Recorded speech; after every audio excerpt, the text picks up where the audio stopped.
Hello, everyone, and welcome to Esports Premier Series 2023 Assetto Corsa Competizione Qualifiers Week 2, brought to you by Esports.in and a smart lock screen partner Glance. I'm simply YT, and joining me is, of course, Moto Moto.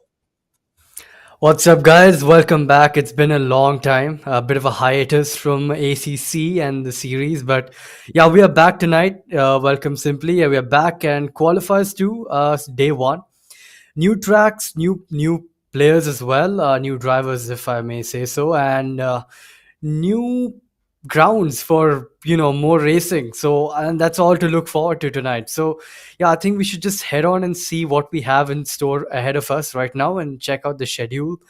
And yeah, it looks like a good one. So yep, we finally have a new track, new tracks rather, plural. We have qualifying and Superpole. So the format is essentially the same. The new track is Spa, based in Belgium, one of the most iconic racetracks in the world, one of the longest racetracks as well. A lot of elevation and whatnot, and a real driver's circuit. And then henceforth, we have a race at Spa as well, 30 minutes, and then a race at Barcelona, which is a completely different track characteristic. Very high downforce as opposed to Spa, which is very low downforce. Need a lot of top speed to be competitive on it. So yeah, we have a good what do you call night of racing planned ahead of us. And yeah, I'm looking forward to this. Simply, what are your thoughts on tonight's event?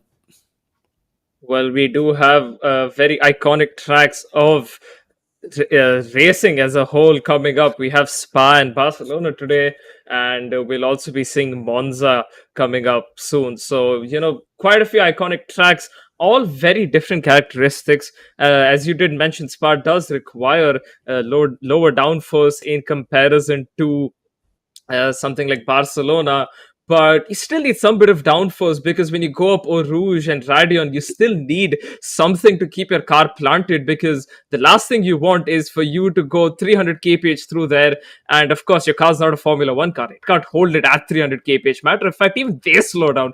They go at 280 through there. So, even though if those cars can't handle it, GT cars, of course, not having a lot of downforce themselves, will definitely not be able to handle it. So, you need a bit of downforce. Whereas if you go to Monza, it's all about slipstreams, it's all about straight lines. You basically need to get rid of as much of your downforce as you can, and that is where we'll be seeing a lot of action. But let's not forget, Spa is, of course, not any lesser in terms of action, at least because that long camel straight, I guess you could call it, starting off from turn one, going all the way through Eau Rouge, Radion, and then going into one of the slowest sections of the track. It's quite a long straight, around 2 or so kilometers. Correct me if I'm wrong. I think it might be more than that. So, you do need a lot of straight line for those places. And of course, we're going to be seeing a lot of side by sides and a lot of overtaking action going through there.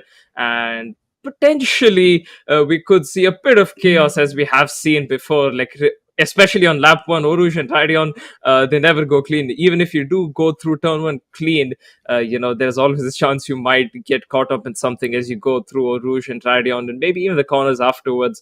Basically, the whole of the first few laps is going to be complete chaos because all of the drivers will be very, very close. And of course, because of the massive slipstream effect that you do get, a lot of these guys will stay close for a very, very long time. And slowly but surely, of course, the leaders and stuff will pull away. But while they are close, there could be a massive train of cars following each other. So we'll just have to wait and see what happens. Of course, we do have qualifying coming up first, the 20-minute qualifying, a Super Bowl, as we saw the schedule earlier. What are your thoughts, Moto? Who do you reckon out of qualifiers to Group 1, who do you reckon could get the pole away? In my opinion, people like Sarthak Ray or maybe even Samad Habib. Apologies, Samad Habib is in Group 2 now. But people like Sarthak Ray definitely have a very, very good shot at taking that pole away, considering his experience on the sim. Yeah, I mean, yeah, it's looking like a tight field actually. We have Sarthak as well. SG is also racing tonight, so he's a veteran of the sim. So he's also one to, in my bet, I think he's one for pole position. Deepak as well, if I'm not wrong, is racing tonight. Uh, So yeah, a lot of veterans of the sim are going to take to the field. So it's going to be interesting to see what who's going to come out on top. As for the times, we're expecting, well, a really good time would be around a mid 17, and a decent time to get them in the top five. I think the cutoff for the Super Bowl is around an 18 mid. I think, in my opinion, that could be a fair benchmark to the Super Bowl qualification. As you know, if you guys have forgotten, only the top five go through. So, yeah, you need to set in a decent banker or a decent lap in that 20-minute qualifying session to get through to the Super Bowl, where you have one shot and one opportunity. So, yeah, it's going to be interesting to see who's going to get the pole position tonight. But again, Spa is a circuit where I mean, yeah, pole position is going to be really important, even the Super Bowl, because it's going to dictate your, position in the standings. But Spa is one track where pole position is probably one of the worst places to qualify, because the draft is so strong down the Camel Straight that more often than not, P2 is ahead of P1 by the end of it. So it's going to be interesting to see how the drivers are going to take the approach in that session tonight. But I think we're just about to get ready for the session, and let's see how the drivers are going to cope in this 20-minute qualifying session in Spa-Francorchamps in Belgium. Actually, I do have a bit of a correction on that. We do have a few delays. We have some issues on the server side, but that's no worries. That just gives us more opportunity to talk about this iconic track, Spa. Of course, there are a few cars that do actually suit Spa. The first one that comes to my mind, because of course I used it last season in the Indian racing community, was the Nissan. That car is known for its straight line, something that we do of course require at Spice. We have continually repeated ourselves with regarding that, but the other cars do have a bit of a chance as well, because it's not all straight lines. You do have a few corners. I'm very bad with corner names, but the long left hander in sector 2, if you know moto, that does require a bit Go of on. downforce, Yeah. because yeah, poor, yeah. Because you have to carry a lot of speed through that to get a good exit, because it does have a bit of a straight, not too long of a straight, just about a few hundred meters, but maximizing your corner is the whole point of racing. Even if you have the shortest of straights, you need to get a good exit to maximize even that shortest of straights, and it of course becomes even more crucial when it is quite a small straight. And as we can see here, on track, with a few cars out already, Madha Sajit and Shubham Das still staying in the pits. I guess they're just waiting for the um, waiting for the I guess these guys to set up a bit of track. And okay, so I believe the server is being restarted now in front of us. It was expected to restart before we went on, but it's okay. Stuff happens. We're all humans at the end of the day. We've been talking a lot about Spa. How about you chat a little bit about Barcelona then? Because that is also something that's coming up. It's also involved in the calendar for this week. So, Boto, what are your thoughts about Barcelona? Personally, I do quite like it. But not on the F1 games. On ACC iRacing, that track is an absolute beauty to drive on, because of course those iRacing and ACC are both sims. They have it laser scanned, whereas F1 is just, I'll take this and I'll just place it here and that's a corner. Of course, it doesn't work like that. But what are your thoughts, especially in ACC with these GT3 cars? It's not very easy to tackle that track. A lot of corners where you can go pretty much flat out in F1, because you can't do that in the ACC. It does bring quite a bit of a challenge to these drivers in an already quite a challenging environment, because you can't really do a lot of overtakes there, can you? Yeah, Catalonia is one of the most technical circuits in the sim, I think. Even more so because I think currently the layout has a bit of a cut, so it's not, you don't have that whiff waff chicane anymore in the IRL Grand Prix. But in ACC they haven't quite updated it yet, so that part of the track is quite challenging in a GT3 car, because it's really low speed. And again, the slower a corner is, the more important it is that you're fast through that corner, because that's when your inputs are going to be counted the most, because you're going to spend the most time on the brakes, you're going to spend the most time turning the car into the corner, and it's going to be where the mechanical grip and the suspension takes place, and the setup matters even more in that part of the track. So yeah, Catalonia is quite, I wouldn't say, I mean, I find it's a great circuit. Never mind you, it's a great circuit, but I find it quite annoying to tackle because of how much commitment and focus you require to, nail a lap in that circuit, and, consistent laps as well. Plus, it's a tire shredder for one as well. Your front lefts are like completely short by, half a race distance if you're not very smooth with your inputs. So that's one aspect to look out for as well. What else? I think Sector 2 is quite enjoyable. It's got a lot of elevation changes, a lot of camber as well. Few corners where you can take quite a few lines as well. So yeah, Catalonia quite different from Spa. I'd say Catalonia is like Spa Sector 2, just a different version of it, because Spa Sector 2 is where you have the slow speed corners, most of them. Granted, the slowest corner, bus stop, and La Source is in 1 and 3. So, but yeah, Sector 2 is where you require the most downforce. But yeah, Catalonia, again, as you said, very hard to overtake as well. And the fact that we have a race only over there is going to be quite tricky for these drivers to handle, because again, you're going from Spa, you're going from a really fast flowing circuit to a very technical circuit. So it's a quite a different spectrum. It's on completely on the other side of the sim racing spectrum, the track characteristic spectrum, if you will. So Yep. yeah, the setup is going to be completely different, the driving style is going to be so different as well, and it's going to be a challenge for these drivers to adapt that quickly after a 30-minute race in Spa. But yeah, Catalonia, one of the most technical circuits in the sim, and I'm pretty sure in terms of the cars which are fast there, the Porsche, if you can handle that beast, is absolutely rapid around Catalonia, because it's so keen on turning into the apex. You don't need to give any, steering; it'll just turn in.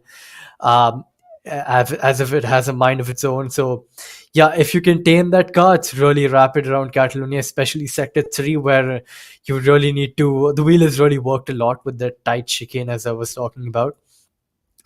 Other cars, a Ferrari is always good in Catalonia. It's always been, even the old one, the 296.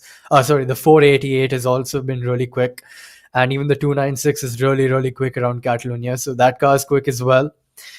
Uh, yeah, even the Aston stable car, it's quick everywhere, and you can really push that car around. So yeah, Spa on the other hand, I think the Ferrari is quick there. The McLaren is rapid around Spa. It's really quick.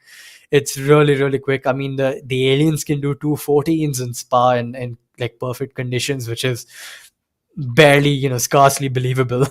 So yeah, McLaren is a very very quick car on Spa, and in Catalonia it's quick as well, but not as quick as the Porsche or the Ferrari.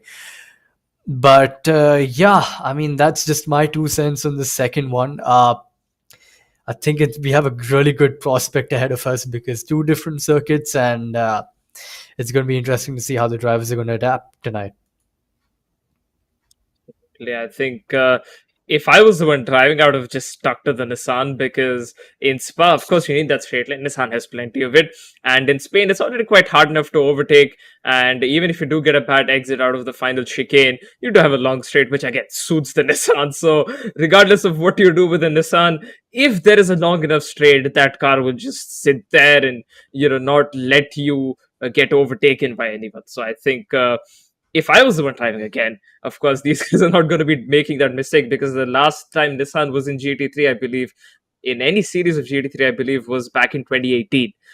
Of course, all of these other cars are updated to their 2023 specs. So around 5 or so years, a big difference, of course, because every year, forget every year, every month, when they roll up to a new track, they have different upgrade packages, which makes the cars faster and faster and faster. So basing it off of just one year is, of course, not going to help them. But of course, we do see a bit of variety of cars over here. We can see Parth Patel in a McLaren. And yeah, just a bit of a notice as to if you guys have been watching for a bit of time, the drivers who were in Qualifier 1, you will see quite a few of them here again, because the drivers who did qualify for the semifinals but could not get the cash prize, this is the chance of winning the cash prize. So they are allowed to re-enter. And that's why you can see people like Parth Patel and Madhav Sajit, etc. Even Samad Habib coming back, and even Axel Sam, because these guys were quite dominant in the midfield before. But now, since all the other people, the absolute pros of the pros, have gone, it's down to these guys to get to the semi-finals. And of course, they are also eligible to win a cash prize of this week's qualifiers. Absolutely. Yep. It's going to be interesting to see how these drivers are going to tussle it out with the money at stake here. So, yeah, I think we're going to get ready for the first few laps, the first few banker laps, if you will. If anyone's new here, a banker lap basically refers to your first timed lap, your first valid lap in a qualifying session, and it's integral that you get a decent banker in. It really does help with the confidence. In an 18-minute, a 20-minute qualifying, it's not that critical that you get a banker in as quick as possible, because you do have the luxury of time with you. But nevertheless, a good banker is really does heaps and bounds to your confidence in that session. So yeah, a good banker never really not important to miss out on a good one. But let's get ready for the few laps. First few laps, we have Sarthak getting ready in the McLaren Only Fans team sponsored McLaren there. Getting ready as he's winding up out of bus stop, taking that wide entry, because you want to have your car pointed in a straight line as quick as possible to get the best exit. As the car is screeching away into turn 1. As we head into last tour, you want to brake at the 100.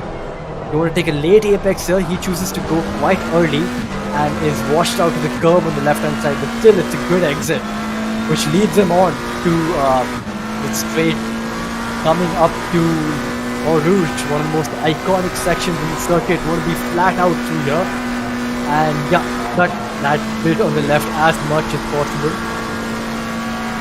as he's charging down the Camel Straight as we head to the broadcast view. But I can finally hear myself into the Lacombe section. You want to brake just before the curb, not at the curb, that'll be too late. Swing the car in, tying these apexes really well together, and throttle out as early as possible to make sure you get a good exit into Bruxelles. Now downhill right-hander. You want to trail the brakes all the way to the apex. Then you can take a double apex here, or you can apex early and then you take more of a V line. It's up to you or the car. No Name misses apex by a bit there, but uses all the track and more on the exit of No Name into Pouon. Want to brake halfway through the curb on the right hand side there, balancing the car on the throttle, using all the curb on the exit there and drifting out wide. Very nice line through Pouon, I must say, using quite a bit of the track into the Fania chicane, also called Piff Paff by a lot of people. Want to sacrifice the first right-hander for the exit. Use all the curb on the right-hand side into the first tableau. Tab on the brakes, get the nose turned in. Again, maximizing the track usage on the exit. Nibbling that curb on the inside of the second tableau corner just to get the car rotated. And now you've got a long straight ahead of you, heading up to Blanchimont, which is just a flick in an F1 car, but in this car you actually have to make sure you get the right turn-in point as not to drop any speed off the car. And Madhav does that, Sarthak does that pretty well.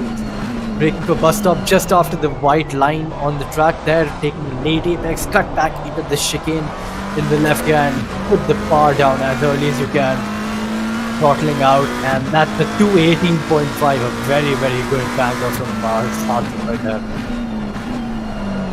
8 lap from Sarthak, indeed, considering that there were a few places where he's made a mistake, and also the fact that today is his first day of these are his first few laps, I guess you could say, because he was practicing for a bit in the evening, but then he didn't have a lot of time to practice. So he's just, whatever you're seeing right now is a driver developing despite having a few laps already. Again, a few laps is never enough in racing. Ideally, you could have unlimited laps and it still not be enough to be quick. But Sarthak, what are we seeing right now? He's going to improve a lot lap by lap. But then, of course, those improvements have to be huge, because in Spa, especially, and there is a spun out car there, might be of Shawshank. Yeah, I believe so. Yes, it was a Shawshank. Seeing he has RTG'd. But yeah, considering at Spa rather, the track evolution is quite high, and you need to set as many laps as possible to get into the rhythm, especially if these guys are going to be going into Superpole, where they only have one out lap, one timed lap to set their lap.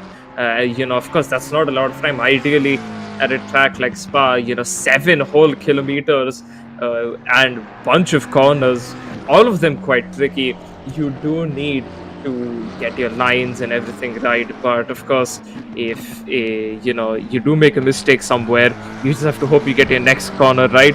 But considering how flowy this circuit is, if you get one corner wrong, the next chain of corners are also going to be wrong, so it's quite crucial to get your line right. So that pressure will be building up to these guys, that they have to keep getting the lines right, stay within track limits. It's quite easy to invalidate here as you're pushing. So they just have to find the limits, get within the groove, because if they don't, and even if they do make it to Superpole, if they screw up that chance, yes, they'll be starting in 5th, but ideally you'd want to be on pole, as Sarthak Ray comes across the line once again, starting yet another lap in his McLaren with 279. Okay, so he's improved by 6/10 or so, right there, about 6/10 on his second lap. He did have a bad exit on the first lap. He's on the second lap, and on the third lap, it's appeared to be kind of the same. He might have lost a little bit of time there. Going up Eau Rouge, staying in 5th, going through Raglion, then getting very close to track limits, using up all of the track, finally shifting up to 6th, and is hoping that the car builds up as much speed as possible. 273, maybe a 275, not just a 274 for Sarthak on this Camel straight. Misses the apex a little bit, carries too much speed, goes off wide here, still manages to recover somehow, although quite a bit far off the track. Now moving on to Madhav Sajid, who you did mention, Moto, quite a few minutes back, that he's also someone who could be challenging for pole. So what do you reckon Madhav can pull off? Currently 3.4 seconds behind Sarthak, and of course, considering how quickly Sarthak is improving, it's going to be challenging for these guys, especially since they are setting 3 seconds behind him at this point of time. Yeah, that's quite a hell of a lap time from Sarthak right there. 217 is not something I'd expect to see already this early on in the session. I think Madhav's going to have a long task ahead of him right now to get that pole, provisional pole, because 3.5 seconds of an improvement in a qualifying session is virtually unheard of. But all the power to him, and let's hope he can cut that deficit by quite a bit. But yeah, I think no one's coming close to that lap time till now. 1.5 seconds is the nearest car, as Samad brakes a bit too late for his own liking into bus stop, loses the rear. I think the rears had locked up there in that instance, and that's a lap. That lap is a write-off. But Certainly has to be. Yeah, go ahead. No, you go ahead. Nothing. I was going to say Madhav is going to get ready for the lap, but I think he ruined Lassos, and that corner is so tricky to get right. But when you do, you really can feel it that you've got the perfect Lassos, because you get that monstrous exit. What's interesting to note is that no one is taking a late apex of that corner, even though theoretically it should be the best option, because you've got such a long straight ahead.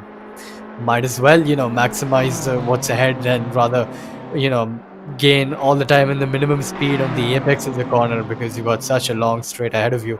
So it just goes to show that McLaren, I mean, all credit to Sarthak, that lap is really good, but the McLaren is really quick around Spa, as I mentioned before. And you evidently you can see right now that McLaren is a cut above the grid as Axel goes within half a second of Sarthak's lap time, a very good lap time from the BMW driver right there, getting within half a second of the McLaren. And we got 9 minutes left in this qualifying. On board with Baldy now in the Merc as well. Merc, one of the, I don't know if it's a strong car around here or not. It's genuinely a very good car in general. It was really, really good for Boulder at qualify one because of how easily it can eat the curbs are. Right over here, the curbs are rather flat, and that advantage is sort of mitigated. Because all the cars can take most of these curves here, especially in the exit. But yeah, it's still a very stable car. Really easy to push it, and we can go on board with Baldy as he's taking an early apex, just coasting the car very peacefully through these corners. And, just going back to, I'm used to driving a Porsche, and that car moves a lot. And the braking or turning, you really need to be, awake to drive that car. And looking at this driving, it's just so peaceful. It really makes me wish I'd chosen a different car and them. But yeah, the Porsche is still fun to drive. But the Merc is just so peaceful to drive. You just caress it through these corners, and so very gently around the lap. And it's really nice to watch a driver, glide the car around the corner, misses his apex by a bit in bus stop chicane, gets a good turn in for the left-hander, not quite using all the track on the exit. And is this going to be an improvement? Just a tenth off the TV right now. So the battle for P1 is between Axel and Sarthak. The battle for the Superpole is between, Parth, Shubham Das, Shawshank Rao, and Kapil. Oh, Kapil is a new name we've seen here. I don't think he. What are we seeing here? A bit of racing action going on between Samad and Madhav. We thought with just hopefully no one is going to get blocked here. Oh, I think that might have been impeding action there from Samad. On the mini map, I think both of them are on flying lap, so it's not Samad's fault either because he's got the right to keep that position, and Madhav should have made a gap before. But yeah, Kapil is a new name we're seeing. He did commentate with us on day one, and he's racing now. He's not a veteran of ACC, but he's a veteran of sim racing in general, and one who really, mind my French, but one who really shithouses his way to a good result because he's just really good at racing. He knows how to follow a car in front of him, he copies their lines, and he's going to be one to watch out for as well. He's going to really spice up the action tonight. So yeah, do keep an eye out on that driver. But yeah, simply, what are your thoughts on the session so far? Well, quite an interesting one. We have seen consistent improvements from Sarthak Ray and quite a bit of racing action. I guess these guys are too eager to go. I think Samad and Madhav are still quite close to each other, just up the road from Baldy here in the Mercedes, and they're still slipstreaming off of each other, I think. And I believe it was Madhav who's behind. Well, he's getting an amazing slipstream. He'll gladly take it. But then, of course, going into corners, it's also a hindrance if he is faster through there. But I guess the slipstream might make up for it as Baldy goes wide and decides to call the lap off. 5 minutes remain in the qualifying. Sarthak Ray on a lap now in his OnlyFans car, I guess you could call it. Still going, he looks to be going quite solid, has not invalidated his lap yet. We don't know if he's improving or not, but considering how talented this guy is, I think we might be seeing an improvement soon. And Shubham Das, 2.5 tenths away from Sarthak Ray, so people are closing in, more pressure on Sarthak, but this guy is known to keep quite a cool head, so I think an improvement is definitely coming our way, unless we didn't miss a mistake somewhere in the first few corners that might have costed him a bit too much time, as he did wait in the pits for quite a few minutes so that the track would evolve a little bit more. Coming through the bus stop chicane, then getting a very good exit using the whole track on the exit. There comes across the line and does a Oh, 17.5, so right on about where you expected the pole lap times to be at. And Sarthak's already there. He's gone off. He has time for one more. If he has made a mistake somewhere, where of course we haven't been noticing, it could be possible that on his current trend of improvements, he could go all the way down to a 17 flat, which gets really, really close to someone who we saw in qualifier one, like Davli Singh, who could possibly pull it off, considering he is mega, mega quick. So, you know, uh, we could potentially see those times. A lot of pressure on the guys behind as well, because they, of course, have to make it into the Super Bowl, but of course, set that sort of image in the drivers around them. Okay, look, we're even though we're in together, I still am so many tenths faster than you. So that does, even though the drivers won't mention it, within their own heads, they all, of course, think about it maybe once or twice, and that does put a bit of pressure on them to perform well. And yes, pressure does make diamonds, but if you do have too much pressure, it turns into an explosion of the barriers, I guess you could say. So that's the last thing they want. Samad Habib, who we have been watching for the last few corners here, the last two sectors, with Madhav Sajid still following him. Both of them will come across the line. What would Samad Habib do as he does come across? He does a 20.1, so not a bad lap. Madhav Sajid, does he improve?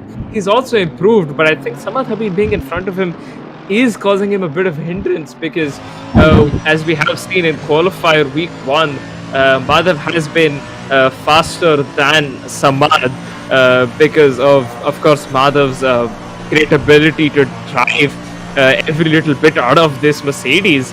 But clearly, that slipstream is not all, as Samad finally, after multiple laps, gives way to Madhav here, and giving him a bit of slipstream as well. So hopefully we can see Madhav improve, but that does mean Samad is on the edge there of getting knocked out of the Super Bowl. So he also kind of wishes at the same time that does not improve. Couple did improve to a P6, knocking Madhav down to a P7. Couple quite close to Samad, only 400 separate the two of them. However, Kapil is still on track. He's going on about, so if he does improve, he could get knocked out of the Super Bowl here very, very quickly. yeah, 3,000 separating the Super Bowl cutoff. Kapil only has 3,000s to find to get him in that one shot, one opportunity qualifying. But yeah, I think SD is going to try and get that lap time, get Celtics lap time, but excuse me. But I really doubt it, because that's quite a bit of an insurmountable gap with only 1 minute left to find. Left, you can pull it off. It'll be great to see, but I find it highly unlikely that's going to happen. On board with Madhav, who's on a pretty quick lap from his split time. I think. I mean, I think I've done enough laps here to know if that's a good lap or not, based on the on the race logic lap time which is showing right now. But into bus stop, gets a nice line through the first right-hander, cuts back to the left, uses quite a bit of the track on the right as well. Crosses the line. P4, yep, that's a solid improvement. 19 mid puts him in the Super Bowl with quite a safe margin, actually.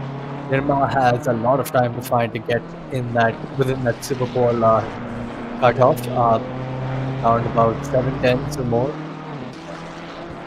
6 seconds left in qualifying. Axel is still pushing on. He's going to at least try and pip SD's lap time, who's in P2. SD is gone to pit, so his qualifying is over. Sarthak's done a bit of a Vettel and called it a day, because I mean that lap time is really, really good in all honesty. So let's see what Axel can do on his final run as he's heading into the bus stop chicane. Gets a nice line through the right-hander. Cuts back to the left, straightens the car out right. Actually, and uses most of the track on the right hand side. Yeah, yep, there you go. P2, 5 tenths away from Sarthak, but ahead of SD, and that's going to give him that much needed confidence for the one shot qualifying, which is oncoming right now. The Superpole session, if you will. Baldy is the last one on the lap, and let's go onboard him and see how he tackles the lap of the Spa-Francorchamps circuit. Ruxel, the right-hander, was quite neat there into no-name, turned in quite early. It was a bit of the curve on the apex, which does unsettle the car a bit, but the Merc is very good over them, so it doesn't really matter. Misses the apex or Kuon by a margin, quite a margin, but keeps the momentum going. Gets a nice run in for the Fania chicane into the right-hander. Apex is early, uses the AstroTurf interestingly to get the car rotated over there, and using all the track on the exit, just keeping it within the white lines and into Stavlo, using the curb on the inside to rotate the car.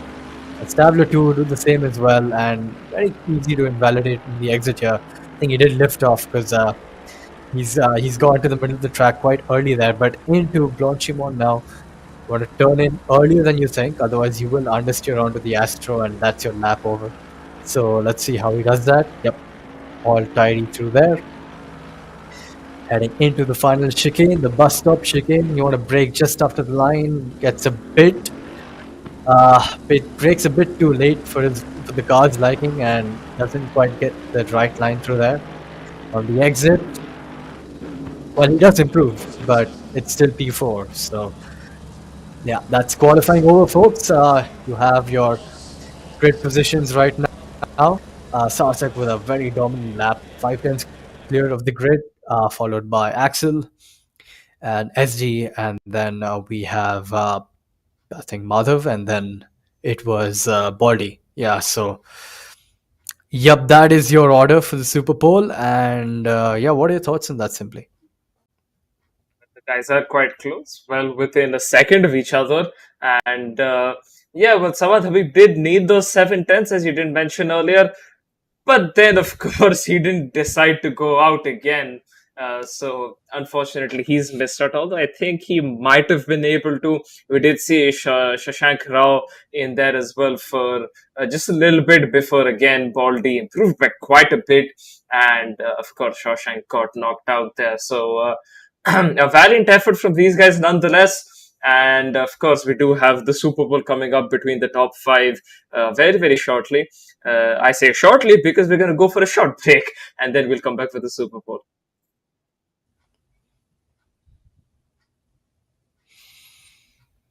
I think the break's going to happen after the Super Bowl session, if I'm not wrong.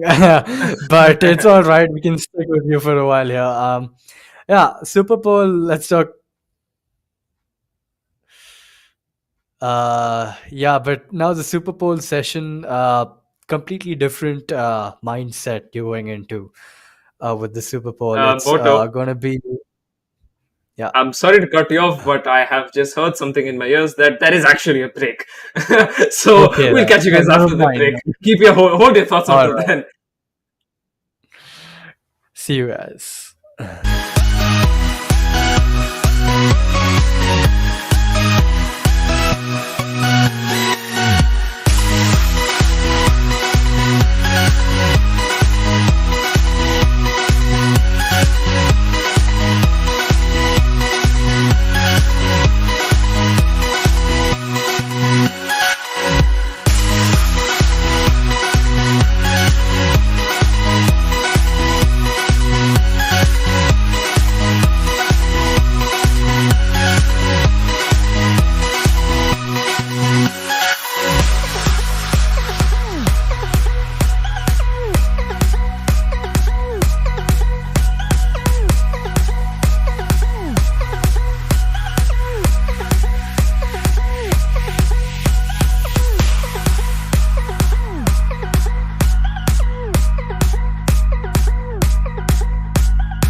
close till I get up.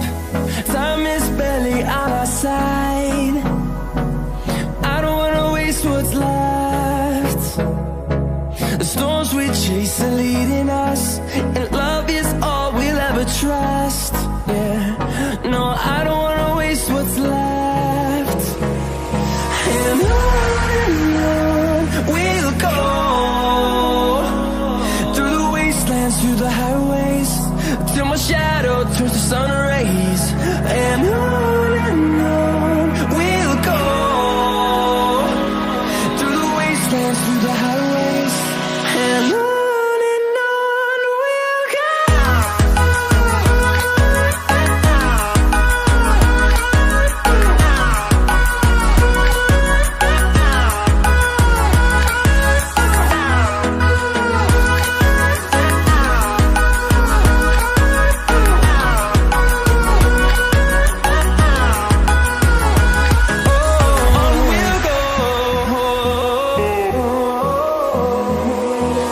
Finding life along the way, melodies we haven't played. No, I don't want no rest. Echoing around these walls, fighting to create a song. I don't wanna miss a beat. And on we'll go. And we are back from our short break as we head into the Super Bowl that will be coming up very, very shortly. So the top five will be competing it out for the pole in the order of Madhav, Paul D, SD, Axel Sam, and Sarthak Ray. Quite a bit of pressure on these guys to perform, especially now since it's one shot, one opportunity, as we say, Boto. So, they will have to do whatever they can to set a proper lap and make sure that, of course, that they do get the pole. And as we have seen earlier, in qualifier week one, that these guys did struggle a little bit to get a few lap times in. I mean, on the first day, I believe only two drivers set a lap time to begin with. So it is going to be a bit of a challenge for these guys. But considering it is Spa, it is quite a wide track. The track limits are a little bit lenient compared to, say, Zolder or Silverstone, what we had earlier. So, I think they will be able to set a lap time without an issue. But then again, it comes down to the fine margins. Although Sarthak did dominate the first qualifying Q1, whatever you want to call it, it could be that he does crumble up under pressure, makes a mistake, and for all you know, he'll be the one starting P5 despite being the fastest so far.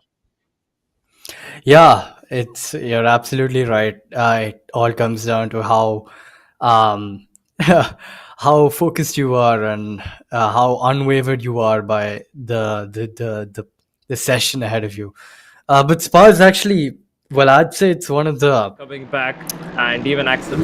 again maximizing the track usage on the exit, nibbling, breaking for bus stop just after the white line on the track there, taking a late apex, cut back into the chicane in the left hand.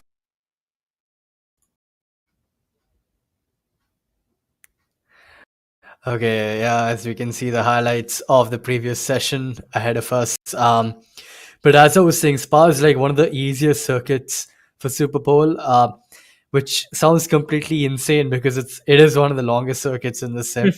But what's interesting is that you can build your confidence throughout. It's a bit of a session, isn't it? Because of how long the track is. So you can build your confidence or throughout the lap, and you don't need to because the track is so long. If you mess up somewhere, it doesn't really matter because you can just maximize the what's left ahead of you, unless you're at bus stop chicane, then there's all for naught. But so it's going to be interesting to see how they're going to progress throughout that, because as I said, building confidence throughout the lap, which can come in handy quite a bit. But let's see. Let's put our bets out. Why not? Simply, I'd say Sarthak is still going to take the pole position in Super Bowl because of how quick he is overall and how rapid that McLaren is. P2 might be SG. P2 might be SG. P3, I think, will go to Axel. I think Axel might not get that P2 in this session. It might be SG who's going to get it. So That's just my prediction, if you will.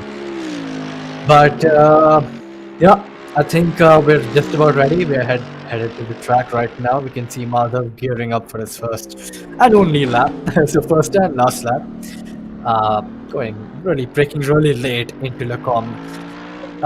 Yeah, drivers really can find the limits of the car right now only. Even though the tires and the brakes only up to temperature, they can really push on this outlap to know where the limits of the car are, know how the track is, uh, if it's where the grip is, if it's the same in the qualifying session or if it's a bit different. I think ACC does simulate the marbles and all, and the rubber laid down as well. So, correct me. I mean, I have no clue, but maybe the first person who gets the Super Bowl lap actually has the best track because it's got the least amount of marbles in it. If it actually simulates that, I'm not sure. But yeah.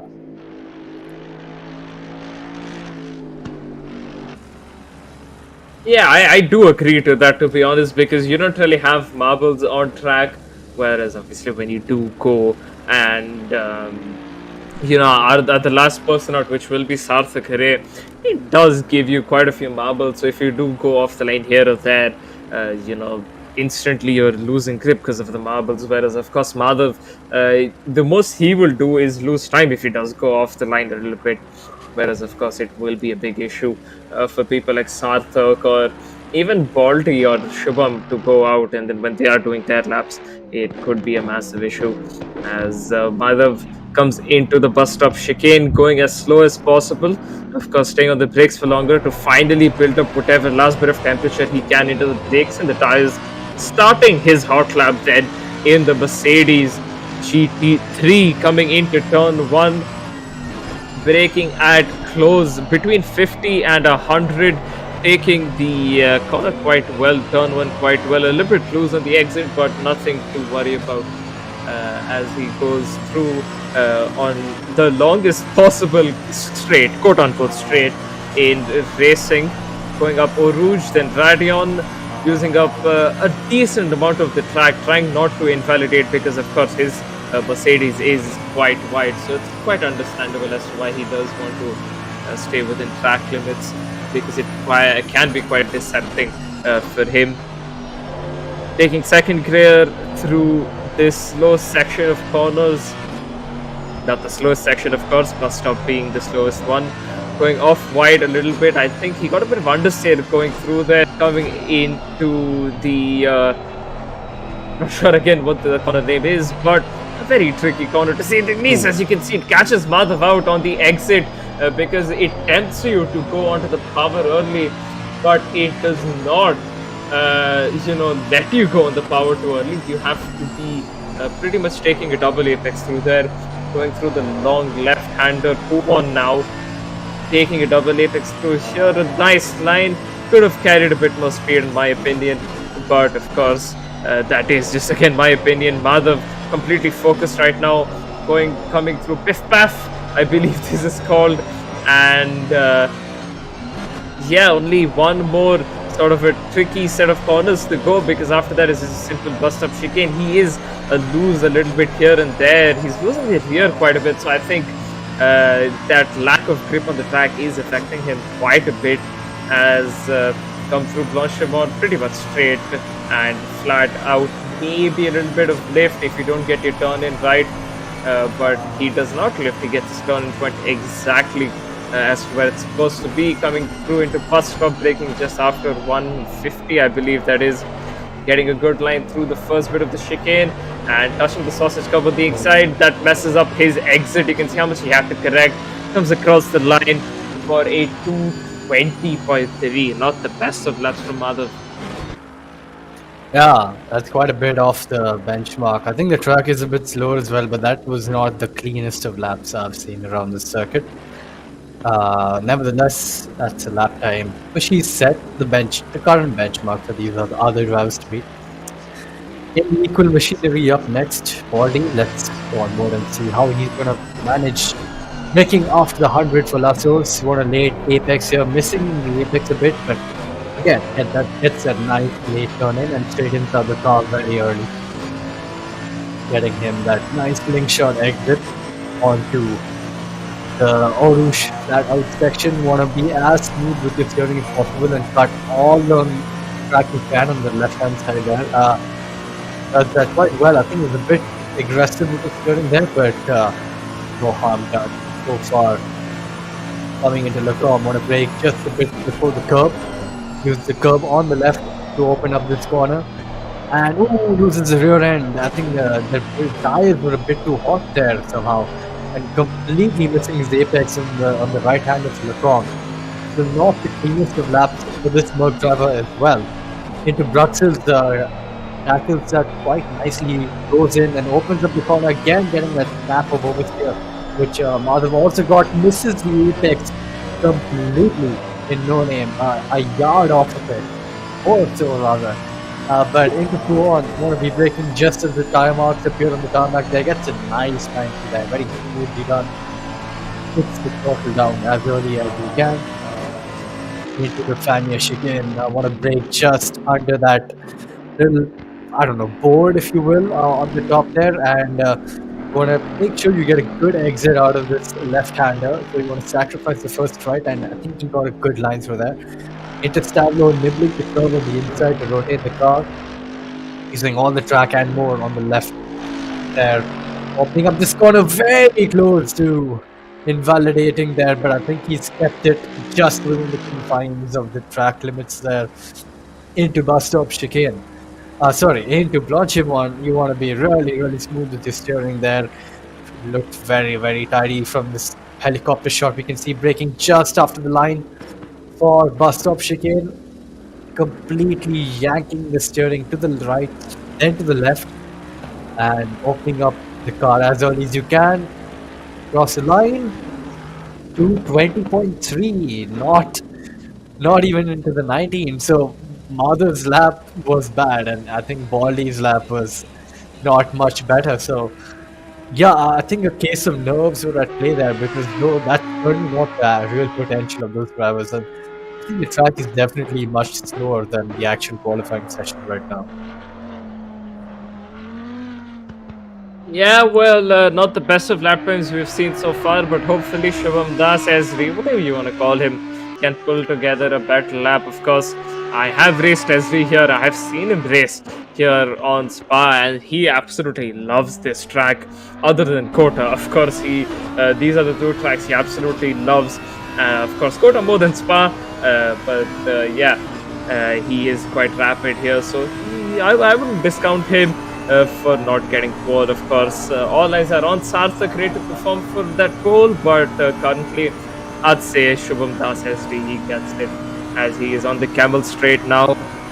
We'll need to pay attention to the top speed of these guys, as Madhav got, Sarthak got 274, SD only a 269, so 5 or so kph difference in top speeds going through the Camel Straight here. I mean, I don't think the Audi is really known for its top end, but yeah, that's still a massive difference at the end of the day, and that can make a very, very big difference in the overall lap time, especially if you look at it, a race perspective, lap by lap. So it would be quite crucial for SG to maybe cut down on the wing a bit, so that he can get that straight line to change a few suspension settings or whatever that can really help him do that, because otherwise it's going to be very, very stay close to Sarthak here, unless he is quite solidly in his slipstream.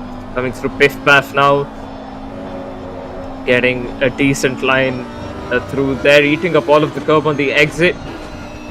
Coming into the double right-handers, then using the curb on the inside, a little bit loose on the exit, but still manages to keep it well. A very good exit out of there, and now pretty much a straight line all the way until bus stop chicane. Blanchimont is not even a lift. Still pretty much a flat-out corner. You can see a few minor corrections on SG's wheel, but they won't really cost him much, maybe a few thousands, but not more than that. Getting close to the sausage cup on the first bit of the bus stop, and avoiding a little bit on the other end, coming across the line. he goes for a 2:18.2. That's a very, very good lap time. And as I said, has the potential for pole. Yeah, very, very quick lap time from SG right there. 218 lows and Superpole is really, really quick, actually. 2.1 seconds clear of Baldy and Madhav. That's just the experience speaking. He knows that he's used to the nerves, and he didn't let it dissuade him.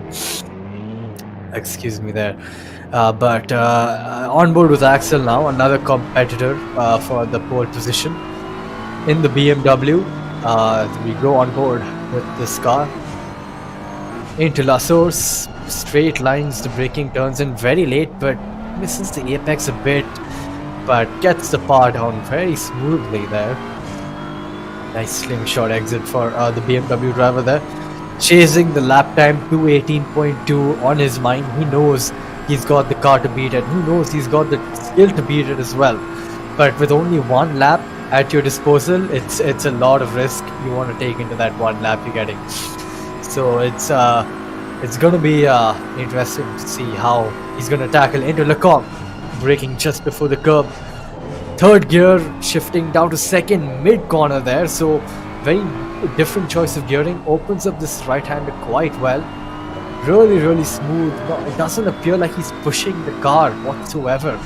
He's just gliding through these corners, and the car is just coasting it to the apex. He's just coasting the car. He's not pushing it into the apex. He's just coasting it through there. Misses the apex at no name by quite a bit, but no harm done in that. Into 2-on now. Takes fourth gear, still fourth gear, and gets a nice clean exit as he's getting ready for Piff Paff. Braking just after the green board on the top there. Late apex, loses the car on the braking there, so that's a bit of fighting he's had to do, which was looking like a very smooth lap, is sadly disrupted by that snap of oversteer on the right hand turn in there. Into the second tableau, want to nibble the curb just a bit, but not too much. You don't want to get caught on to that recessed part of the curb, which really does drag you in and can completely ruin your lap. A 55 split over here is not that bad actually. He might be able to compete if he can absolutely maximize bus stop chicane. He's going to brake as late as he dares. Brakes really, really late in the bus stop. Gets the brakes done very nicely. Barely slows the car down though. The BMW is really good at the brakes, and you could see there. I think that's the latest we've seen braking in the bus stop. But yeah, 219.5. It's 1.3 seconds clear of SG right there. But yeah, good lap nevertheless. P2 for him so far. So far, you do say, because Sarthak Ray about to start his lap. Question is, will he let Axel remain in P2? Will he push him down to P3? Or will he himself be in P3? We will have to see. Yeah, coming into the first corner then, getting very close to the inside pit wall, I guess you could say, not making a mistake there, as we did see in the first qualifier, the first qualifying. And yeah, pretty steady car. I think he has refined a bit of his setup then, taking the same line, just a bit more aggressive compared to before. So he is really sending it here. He really wants to improve on his lap time. And once again, you can see Sarthak already 273, 274, almost was at 274. So still a 4 kph difference between him and Shubham Das, who is currently on pole. That could play a crucial role in his lap time. Sarthak does mess up, but that's his lap time invalidated. So he will be starting from P5. That's not what we expected, considering he did have quite a bit of dominant qualifying one, or Q1. I just refer to it as Q1. He did have quite a dominant Q1, and now a very unexpected invalidation from him. I think those nerves did really get to him, seeing SD put in that lap time. Axel's not too far off, of course. If he does iron out his mistakes, he'll be pretty much close to SD as well. So these three guys very, very close to each other in terms of lap time here. So I think that pressure did finally get to Sarthak. And of course, he'll gladly take a P5. I mean, he does have slipstream of quite a few cars ahead of him. Of course, SD will not have any of that. So that will hinder SD's progress a little bit. Maybe it will, maybe we could see Axel taking that P1 away as we go up Orouge and Radion, and hopefully no collisions through that. But then again, we'll just have to wait and see, and we'll come right back after this short break.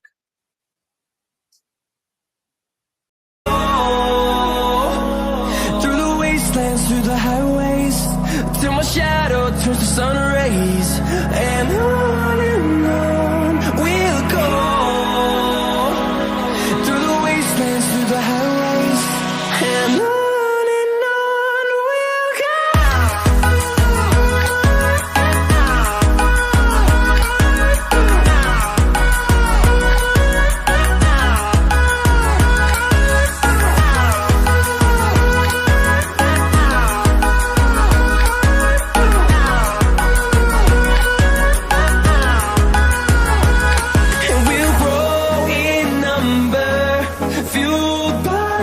See the horizon turn us to thousands, and we'll grow in number, fueled by them to see the horizon turn us to thousands, and on we'll go.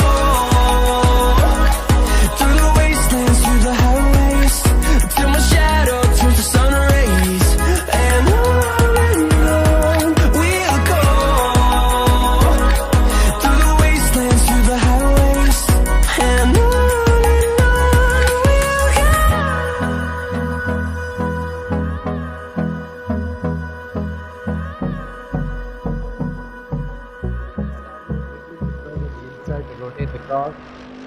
using all the track and more on the left. You can see braking just after the line for bus stop chicane, completely yanking the steering to the right, then to the left. Yeah, I think a case of nerves were at play there, because no, that was not the real potential of those drivers, and the track is definitely much slower than. Yeah, well, not the best of lap times we see. He is quite rapid here, so I wouldn't discount him for not getting pole. Of course, all eyes are on Sarthak ready to perform for that pole, but guys, as Madhav got, Sarthak got 274, SD only a 269, so 5 or so kph if you look at it, a race perspective, lap by lap. So could be quite maybe cut down on the wing a bit, so that he can get that straight line of change, the suspension settings or whatever that can really help him. Very good exit out of there, and now pretty much a straight line all the way until but they won't really cost him much, maybe a few thousands, but not more than that. Getting close to the sausage cup on the first bit of the bus stop. Yeah, very, very quick lap time from it's really quick, actually. 2.1 seconds. That he's used to the nerves, and he didn't let it dissuade him. Excuse me there. But onboard straight lines, braking turns in very late, but this is the apex time. 218.2 on his mind. He knows he's got the car to beat it. He knows he's got the skill to beat it as well. But with only one lap at your disposal, it's a lot of risk. You want to take his corners, and the car is just coasting it to the apex. He's just after the green board on the top there. Late apex, loses the car on the braking there, so that's a bit of fighting he's had to do, which into the second tableau or a middle of the curve, just a bit but not too much. You don't want to get caught onto that reset part of the curve, which really does drag you in. The 55 split over here is not that bad actually. He might be able to compete if he can absolutely maximize bus stop chicane. He's going to brake as late as he can. Brakes really late in the bus stop. Gets the brakes done. Very nice seconds clear of SG right there. But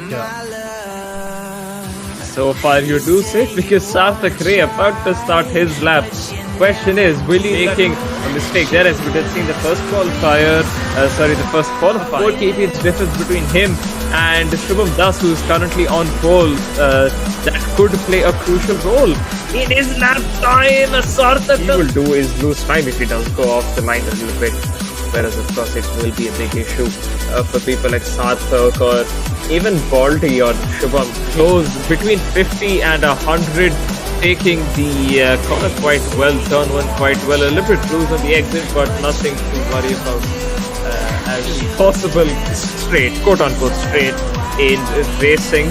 Going up Oruj, then Radion, using up a decent amount of the track, taking a double apex through there, going through the long left-hander coupon now, taking a double apex through here, a nice line, could have carried a bit more speed in my opinion, but of course that is just again my opinion. Madhav completely focused right now, coming through Piff Paff.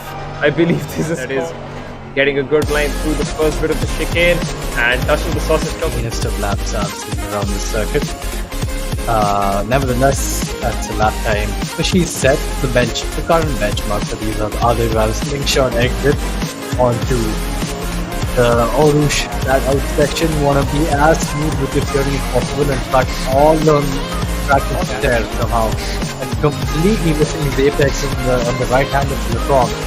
The not the cleanest of laps for this mud driver as well. Into front as early as you can. Into the Fania chicane. I want to break just under that little, I don't know, board if you will, on the top. Sacrifice the first right, and I think he got a good line for that. Into Stavlo, nibbling the curve on the inside to rotate the car. Using all the track and more on the left. You can see braking just up in the. And we're back. A nice little highlight reel to show any of you who is tuning in now what happened in the Superpole with the Sarthak Ray with high expectations could not deliver, invalidated his lap just after the first sector. But we do have a 30-minute race coming up at Spa. And it is going to be quite fun to see these guys tackle Spa, especially on the first lap. Of course, let's just hope that these guys don't go side by side, I guess, through Eau Rouge and Radion. As much as we would like to see that, there's a very high chance that, big collision could happen. And considering how close these guys are to each other, if a big collision does happen, then, we could see multiple cars RTG immediately without even going up the corner, going up Eau Rouge and Radion. And that could, of course, be a complete race ruiner for them.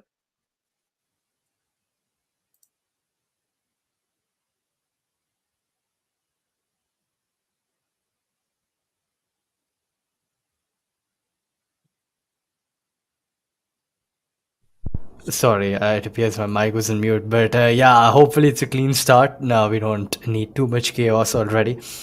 Granted, it is a rolling start. These cars it's not viable in these GT3 cars to have a standing start. So yeah, you're going to be rolling up the hill as well. Or no, actually just before up the hill. So Eau Rouge is going to be the first corner you're going to take when you do the rolling start.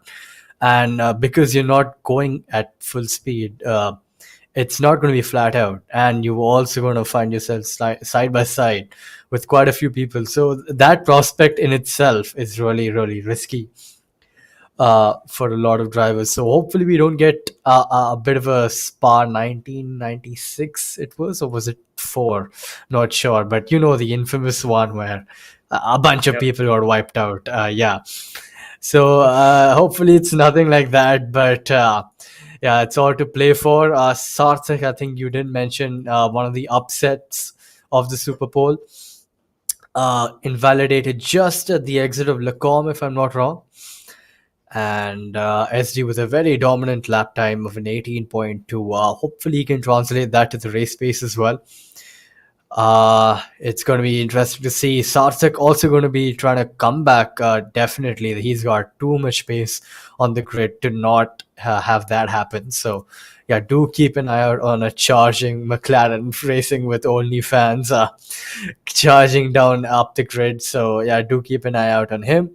Further down the grid, couple as well. Again, one who's very, very good at following another car. He's also want to make quite a few positions at the start. regardless as well. But yeah, heading on to the race simply, I mean, do you have anything to add to that? What are you expecting from our drivers tonight? Like, do you think SG is going to take it easy, or is he going to start pushing because he knows that Sarthak probably has a huge pace advantage on him as well? Well, SD will have to push. There is no option as not pushing in racing, unless, of course, you're on some sort of tire conservation or fuel conservation strategy. But that's mainly in endurance races where you have 6, 7 plus hours in a race. And of course, that is when it makes sense for you to lift and coast into a few corners and all that stuff. But when you have only 30 minutes in GT3 cars, you have to push all the way till the end.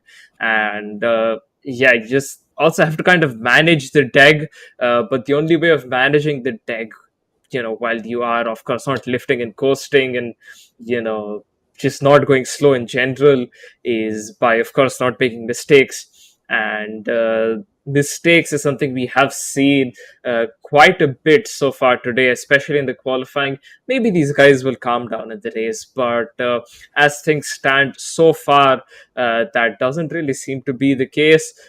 So, you know, realistically, they would want a mistake free race, but we'll just have to see how that mistake free term really sits in and stays with these guys. As far as the other drivers go, the midfield pack, I think Axel Sam and maybe Madhav Sajit as well. And if Samad Habib can make a comeback, I guess these guys can be fighting for a podium. But for now, I would say that a P3 or a P2 can be between Madhav and Axel Sam for now. Both of them have shown quite a bit of pace. And yeah, of course, let's not forget Sarthak Ray. He's very close to, literally behind these guys starting from P5. So, yeah, they will have to not only race each other for the podium, but of course try and keep Sarthak behind, because if Sarthak goes away, then that's one lesser position for them. And considering in a very, very tight pack already, losing a position like that, though possible, not ideal, of course, and not something that they want at the end of the day, because of course, SG will be quite far ahead. He'll be looking to maximize on his start and getting as far away from Sarthak Ray as possible. But in an ideal world, when Sarthak does catch up to SG, I think even though they will be battling each other, I don't think there will be enough of a gap between, or rather, too much of a gap between them and the guys ahead. For the guys behind to catch up and maybe do something about it, maybe get involved in the battle for the lead. But for now, I think maybe 2 seconds. I think a little bit too much of a overshoot, I guess, or in the prediction or whatever you want to say. But I think SD will be 2 seconds ahead by the end of lap one. Hopefully not because of collisions, but rather because of pure pace. But collisions are something that we'll have to keep an eye out on, especially in lap one. Yeah, absolutely. I think it's going to be quite crucial for Sarthak to, be on the get go, be quick from the get go as well, and just quickly make two of those three ahead of him, or four, no, three ahead of him, yeah, to get right back on SG's tail and try to get the race win. He does have the car, he has the pace, he has the skill, he has it all. He just doesn't have the starting position. And more often than not, overtaking in ACC is quite challenging. But on a track like Spa, it actually favors overtaking quite a bit. So it's going to be a really, really interesting prospect for him, because he's going to have to be in the charge. He's got 30 minutes to do it, so no shortage of time. But it is a long lap, and in terms of overtaking zones, I think you have the bus stop chicane. Obviously, you have that. You have La Source. You have the entry into Lacombe after the long Camel Straight. Sector 2 is a bit single file. Let me think. If you're brave enough, you can get it moved on into Bruxelles, which is like the downhill right-hander. If you're brave enough, and if you're good at getting on the brakes really quick and not locking up. So yeah, it's going to be interesting to see what approach these drivers are going to take in race trim as opposed to qualifying trim. The lines are going to be different. The fuel levels are going to be high. The cars are going to be heavy and sluggish at the start. But a bit of information just come in. I think we're going to have a bit of a delay. So sorry about that, folks. We have a slight issue on the back end right now. So just dealing with that. But we should be good to go in just a few. But yeah. One thing I was wondering about is they're going to have to do Spa. Okay, I think we're going to go for a quick short break, guys, and then we'll be right back with you for the action as we just get ready for 30 minutes of action in Spa.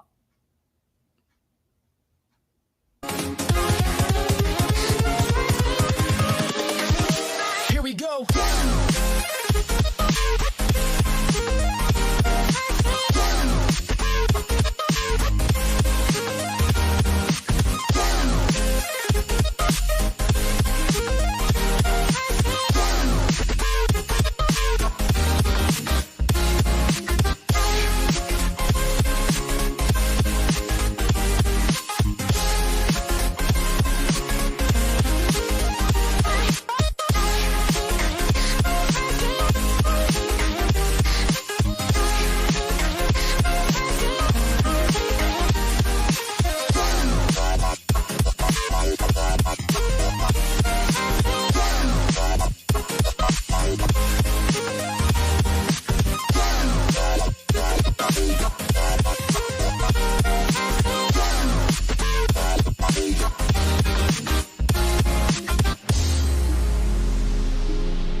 Invincible.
line.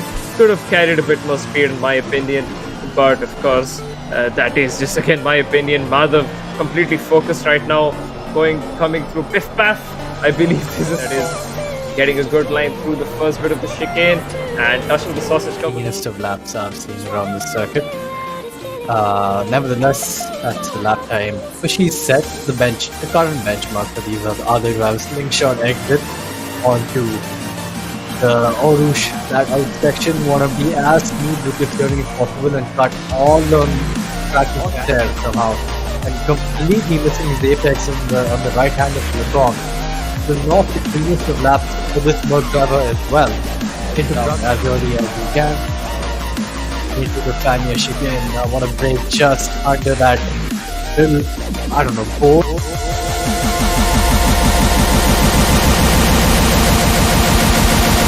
So they are allowed to re-enter, and that's why you can see people like Parth Patel and Madhav Sajid, etc. Even Samad Habib coming back, and even Axel.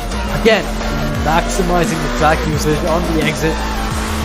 Breaking for bus stop just after the white line on the track there, taking late apex, cut back into the chicane in the left hand, put the bar down as early as you can. Time to practice, so he's just, whatever you're seeing right now, considering at Spa rather, the contribution is quite high, and you need to set as many lap in his McLaren with 279. Okay, so a bit far off the track. Now moving on to Madhav Sajid, who you did mention could be challenging to pole. So what do you reckon? 3.4 seconds behind Sarthak, and of course Sarthak right there, 217 is not something I'd expect to see already. This is virtually unheard of, but all the power to him, and I think no one's coming close to that lap time till now. 1.5 seconds is this exit.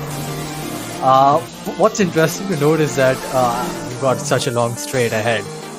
Might as well, maximize what's ahead. Lap is really good, but the McLaren is really quick around Spa, as I mentioned. On board with Baldy now in the Merc as well. Easily can eat the curves out. Right over here, the curves are rather flat. Peacefully through these corners. Just going back to, I'm used to driving a Porsche, and that car moved a lot. And the braking, misses his apex by a bit in bus stop chicane, gets a good turn into the left row, and Kapil is a new name we've seen here. I don't think what are we seeing here? Racing action there from Samad. On the mini-map, I think both of them are on 9 laps, so it's not Samad's fault either, because it's really spiced up the action tonight. So yeah, do keep an eye out on that driver. But yeah, simply, what are your thoughts on the session so far? They were still quite close to each other. Just up the road from Baldy here, the Mercedes, and they're still slipstream each other, I think. And well, he's getting an amazing slipstream. He'll gladly take it, but then of course going faster through there. But I guess the slipstream might make up for it. There's a mistake somewhere in the first few corners that might have costed him a bit too much time, as he did wait in the pits for quite a few minutes so that the track would evolve a little bit more. Coming through right on about where he expected the pole lap times to be at, and Sarthak, it could be possible that on his current trend of image and the drivers around them, we're into an explosion of the barrier, I guess you could say. So that's the last thing they want. Samad Habib, who we have been watching for the last, Madhav has been faster than Samad because of course, Madhav's great ability to drive a P7. Couple quite close to Samad, only 400 separate the two of them. However, Kapil is still on track. But I really doubt it, because that's quite a bit of an insurmountable gap on a pretty quick lap from his quick time. I think I've done enough laps here to know how race logic lap time it is showing right now. But into bus stop, gets a nice line through the first right-hander, cuts back to the left, crosses the line. P4, yep, that's a solid improvement. 19 mid puts him in the Superpole within that Superpole cutoff. around about 7 tenths or more. 6 seconds left in qualifying. Into the bus stop chicane. Gets a nice line through the right-hander. Cuts back to the left, straightens the car out right easily, and in and see how he tackles the lap of the Spa-Francorchamps circuit. Ruxton, the right-hander, was quite neat there into no-name, turns in quite margin, but keeps the momentum going. Gets a nice run in for the Fania chicane into the right-hander. Apex is early, gets a nice run in for the Fania chicane into the right-hander. Apex is early, uses the AstroTurf interestingly to get the car rotated over there, and using all the track on the exit, just keeping it within the white lines and into Stablo, using the curve on the inside to rotate the car. Stablo 2 do the same as well, and very easy to invalidate from the exit here. I think he did the final chicane, the bus stop chicane. You want to brake just after the line, gets a bit, breaks a bit too late for the car's liking. He And will do is lose time if he does go off the line a little bit, whereas of course it will be a big issue for people like Sarthak or even Baldy or Shubham. Close between 50 and 100, taking the corner quite well, turn one quite well, a little bit loose on the exit, but nothing to worry about as possible straight, quote unquote straight in racing, going up.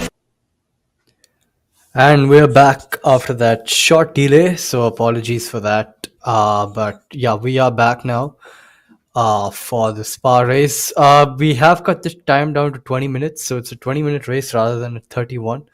But nevertheless, I think the action is still going to be there. It's Spa after all, so don't worry for all the viewers. You're still going to have loads of on-track action. Given the nature of the circuit, but we're going to be heading to the grid shortly. Let's talk a bit about the first few laps of Spa on heavy fuel as well. Quite a bit different to qualifying. It's really difficult to change the way you drive that quickly because you're used to such a light car, especially after Superpole where you have only lap for one.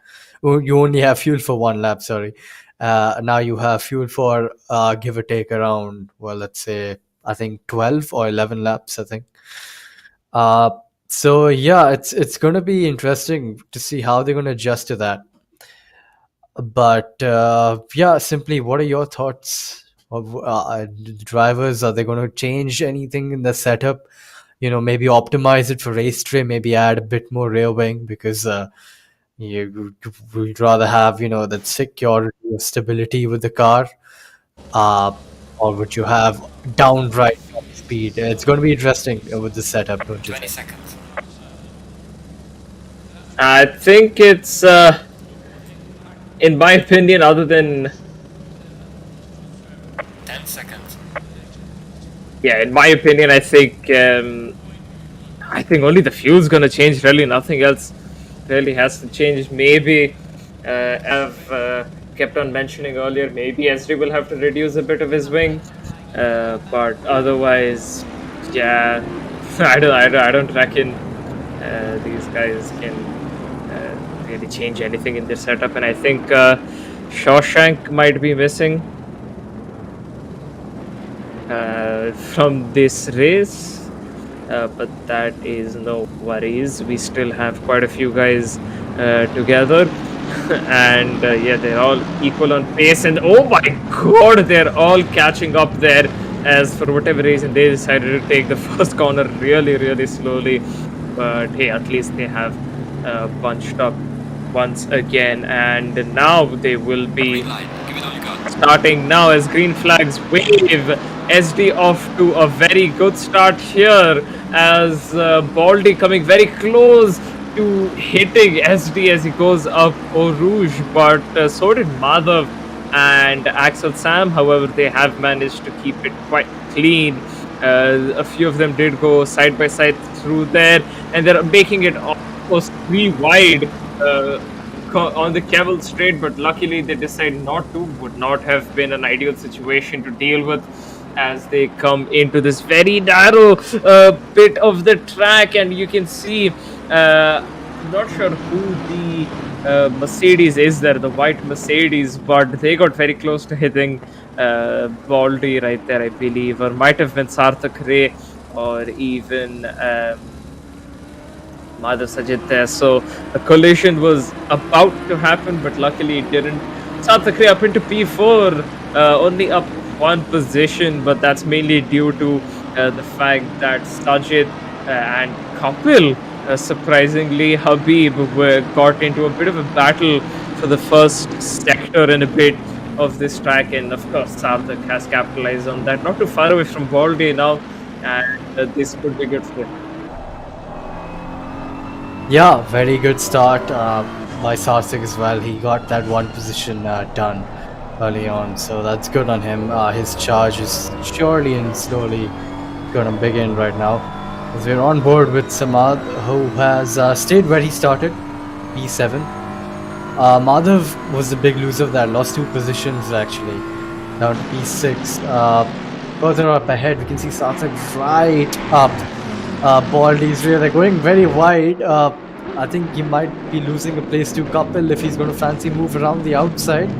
No, sticks behind. That's Axel who's missed his breaking point, I think. Well, that's Baldy who's missed his breaking point. And that's going to be another place gain for Sarthak right there. And Kapil as well. If he's going to be brave enough and dare enough on the brakes, he's going to send it down the inside. Ooh, he takes my out. God. Oh no, he takes out Sarthak. Oh no. Samad Habib, he does the rear of Kapil there, and that is why I was wondering who the white Mercedes was. That was Kapil. And yeah, clearly not a good turn 1 there. Kapil hit the rear of Sarthak. So Sarthak was delighted, and now he's back into P7, not so delighted, and some dodgy lines there from Baldy. Madhav Sajid up into P3, Shivam Das not too far away from Axel Sam, but both of them are quite a bit far away from Madhav Sajid and the rest of the pack, around 3 seconds. Just a bit up the road, but if they continue fighting like this, it might potentially become impossible for them to catch Axel Sam and Shivam Das. And I'd say a day gone from very, very good to very, very bad for Sarthak, at least so far. Maybe he can catch back up. I mean, in 16 and a bit minutes, it's already hard enough to do in 30 minutes. And now with a reduced timer with 16 and a half minutes remaining, I doubt there can, much can happen. But I'd say a podium, a P3 is still on the cards. Yeah, absolutely. Sarthak would certainly not expect his result to go this way, especially after that brilliant lap he's done. Oh my God, Kapil nearly taking out another driver there. Really, really close to Baldy right there. And I mean, Kapil is known to be really quick in race trim, but I think he's a bit too quick for everyone else because he's certainly being very, very daring on the brakes as that pack is constantly into one another. So now Samad in the BMW is right behind Kapil. Is he going to try and go around the outside of Blanchimon? Kapil's of that. He squeezes him out there. And Samad won't be too happy about that move. But yeah, Kapil wasn't having any of that whatsoever. These two really, really similar on pace right now. Sarthak's already caught up, nearly caught up to the back of Samad there. And he's surely going to be making inroads on this back in front of him right now. Absolutely, that is what he'll be looking to do. Baldy takes the sausage curve, goes off wide, loses a bit of time to Madhav Sajid here. And as we have said earlier, Kapil is a very good driver, but he's also extremely aggressive as he almost loses it there as well. And luckily keeps it. Doesn't lose it out completely there because Samad could have potentially been collected there. And we do have Davlish in the chat saying the McLaren is completely broken at Spa. And we can see despite Sarthak being quite a bit far away, he's overtaken Samad on the straight. And 1.5 seconds behind Kapil Ace now, who's gotten a 5-second penalty. I believe for the rear ending he's done on turn 1. 10 seconds, so 5 more for what I will let you guys know. Because I think another 5 seconds could have been for pushing Samad out the track. I think that could be it. No, I just think the collision is worth 10 seconds. I think that's how bad it was. But yeah, that's a very fair reprimand. He's really up the inside of Baldy there, trying to go down the inside in Q1. Not a very favorable overtaking zone, but has to hang back because the straight is not quite long enough for him to get the pass done. But he's really hustling the car in front of him. You know, he's certainly got a pace advantage in this middle sector, is where we've seen a couple being really close to the cars in front. But it's the first and third sectors where these cars are sort of got an edge on him, especially out of Stablo. You can see right there, couple is with quite a bit of time. Now Sarthak is closing on the couple. Now, if I were couple, I would actually just give him the push free because you've already ruined the dude's day. I mean, why just make it worse with defending hard? But he's a racing driver through and through, and he's not going to do that in his lease. So we are on for battle, but yes, Sarthak's got easily a second plus advantage on that car. But again, one thing to catch up, one thing to race in free air, and a completely different monster to overtake a car and get on with your race. So I think what Sarthak just needs to do now is just get a monster exit from Lassos and hope the McLaren has got enough juice in it to get the move done out of Eau Rouge. But I don't think it's going to be that easy because Couple does have the benefit of the tow.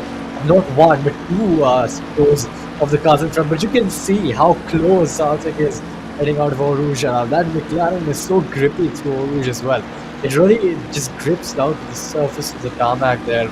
And it really can carry so much speed. The corner path is going around the outside. The cop breaks a bit too late and has to back out. Oh, Samad, careful! Oh my god, that was not ideal, I'd say, as someone who was watching behind. Oh, couple in the wall. Okay. I was about to say Parth Patel was just watching this battle happen up the road as he was only 2 seconds behind these guys. Sarthak sent a brave move. Strodes will definitely have to look at that incident multiple times to see whose fault that was. But by the looks of our camera, Sarthak sent it down the inside, and maybe Kapil would have turned in, or maybe Sarthak understeered into Kapil. If Kapil did turn in, then that's another 5 seconds for him, and he of course followed it up himself by going into the wall of the corner after, or maybe he had a collision with the right hand side of our screen there. Conveniently enough, and you can see Sarthak definitely understeered into Kapil. That will be a penalty for Sarthak. Samad doing a great job of avoiding those cars there, and yeah, not convenient for Sarthak's race. Although he's not too far behind, that OP McLaren really won't be OP if he does end up getting a penalty for that, which I believe he might. Baldy and Madhav Sajid, both the Mercedes fighting it out for a P3. Which Mercedes will come out on top? We'll have to wait and see. Oh yeah, absolutely. That was quite it's quite nice to watch both of them spun in sync. Both of these cars got that snap of oversteer in sync as well. As you can see, they're really neck and neck heading down out of the source. Are they going to go side by side through Eau Rouge, one of the fastest corners on the sim? No, I think they didn't quite have the guts to do that. Madhav's line was a bit dissuaded, but it seems that Baldy had to back out, and because of that, he had to look off the throttle, which is costing him all the momentum down the straight. And that's why you can see, even with the bad line which Madhav had to take, because he had the throttle pin through and through, he's much further ahead. But yeah, these two drivers are quite similar on paces. Madhav gets a huge, very weird snap of oversteer there. Coming out of Lecombe, he's got a great run as Baldy on the other black north. He's going around the outside of Thrux's, hanging it out. I think Madhav's still on the inside and gets the move done round the outside. Now has the inside line for no name. Gets the apex before the green neon Merc and has the move done. But Madhav's still right there behind him. And this battle is not yet over, folks. And he's going to try and go down the inside of Puyon there. He's better off it because F1's not quite a corner where you do want to go side by side because it's very risky and you do lose a lot of time doing that. So, a good decision by these two drivers. But yeah, after that terror show of Kapil and Sarthak's racing, it was nice, quite nice to see, good close race, which is actually clean for once as well. But yeah, good battling going on right now. But further up ahead, SD does not have the race pace whatsoever. Axel is completely got him covered off, and we do have a battle for the lead, folks. We have a battle for the lead right in front of us. We can see Axel heading down the bus stop. Bus stop chicane is going to go around the outside. Tries to brake that much later, doesn't quite do so, and is going to try and get a cutback line, but SD covers that off very well. And I think Axel had to take a bit of the curb there and couldn't quite get the right exit. But yeah, simply this battle is really one to watch for now, isn't it? Absolutely, you never want to miss out on the battle for the lead. And considering that Axel Sam, he made a bit of a mistake there, but considering he has been putting in consistent lap times very, very quickly, I think it won't be too far from when we do see these guys pretty much. I mean, Axel Sam is closing in quite a bit. He has the slipstream. Still, the gap is 4 tenths, not 3 tenths. I think the only way of overtaking SD would be doing it on a straight, because through a corner, putting pressure on someone like SD is close to impossible, in my opinion. Like, it's just a very, very hard task to do, since again, SD has been sim racing for a very, very long time now, 4 to 5 years at this point. So he is quite experienced, and Sarthak Ray gets a 5-second time penalty as well. So yeah, it's not going to be easy to break Shubham Das here, but we'll have to see if Axel Sam could be the one to do it, or Sam will of course have to rely on a very, very good exit coming through turn 1 and not taking the sausage curb on the exit of turn 1, so that he can get a pretty good run up Eau Rouge and Radion and potentially overtake SD very, very quickly. Yeah, you're right. But so far, it does seem that Axel's got a huge pace advantage in the middle sector. I think SD's tires are dying. SD's got a habit of really, yanking the wheel into the apex, really forcing the car into the corner. So that style is really good for qualifying, but in the race, you really do shred through the tires, and it's evident right now because Axel, with his really smooth inputs, has just got so much better tire management, and those tires are speaking to him really well right now, because he's all over the back of that Audi in front of him. Is he going to go down the outside as he's going to brake a bit late? He's going to try and cut back, but again, can't quite get the momentum on the switchback line there is Axel. I think that's in the slow corners, SC is really quick because of that driving style he has, and he's really quick to the apex, but in that middle sector where you really need to work the tires and make sure you don't work them too much, but then you destroy them and shred them, is where Axel is really haunting it. So it's really going to be a case of whose tires are going to last more. I think so far it seems that SD's tires are definitely not doing very well right now. It goes really wide on the exit of Eau Rouge there. Hopefully Axel is going to try and keep within the car, but not quite close enough for a move. Is Axel there? SD is braking very late there, even though he didn't quite have the right line. Gets a very good Lacombe as well. Both of these drivers are just taking really good lines, and they're extremely close to us as well, which is really impressive, because you really do need to focus on the car behind you as well as on the track, and make sure you don't get dissuaded by that pressure that's been mounted on you right now. And also the pressure of getting the move done. Axel is coping with that really well. He just needs to be patient. He knows he has the pace advantage, and when he gets past done, he's going to easily pull away. It's my 2 cents. It could be completely different. You never know. But so far, SD's doing really well. Yeah, well, he has to continue doing what he has been doing to hold Sam behind. Otherwise, it could, of course, prove to be a challenge, because Sam is not someone who backs out either. So, if SD does make a mistake somewhere, does end up getting a penalty maybe say because of track limits or something, or I think track limits is a drive-through. So yes, I don't think track limits will be really possible, but for some sort of a reason, if they do end up having some sort of a collision or something, right? As I'm talking about collisions, couple Uh, Ace got 10 seconds, and now he's gotten 15 additional seconds. Um, we know why for the first 10, but why the other 15? yeah, I have no clue. On the stewards channel as well, it hasn't updated, so I have no way of checking that either. But my guess is he could have been caught up in another incident. But yeah, remains to be found out. Sarthak is definitely going to go down the inside here. Yep, completely barges his way past it.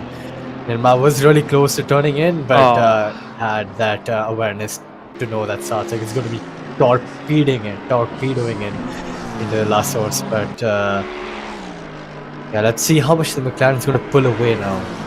Or rather, if Nirma is actually going to try and mount a move. And we can see Axel trying to go Oh. around the outside, but runs out of grip and couldn't quite get the move done there. And he's what do you call? He's ended up with a bigger gap than he would have liked, having followed him so closely. So yeah, Axel needs to be really, really, careful as to where he's going to get the move done, because Lacombe, especially if you're on the outside, is so tricky. Because on the if you're not at the apex of the first right-hander, the dirty line has barely any grip on it. It's really, really hard to get a move done in that part of the track. So his best bet for now is either at Lassos or something like on the entry of bus stop would be a really good place to get a move done. But then again, that would give SG the slipstream all the way down Kellis Straight. And he would have to try and mount a move on the outside of Lacombe, which is not easy to do, as I admit. So, yeah, a really mental battle going on between these two guys. Hopefully, Sam can get that, the disadvantage he got from trying to send it around the outside of Lacombe. He's going to get that back, but it's still 1 second.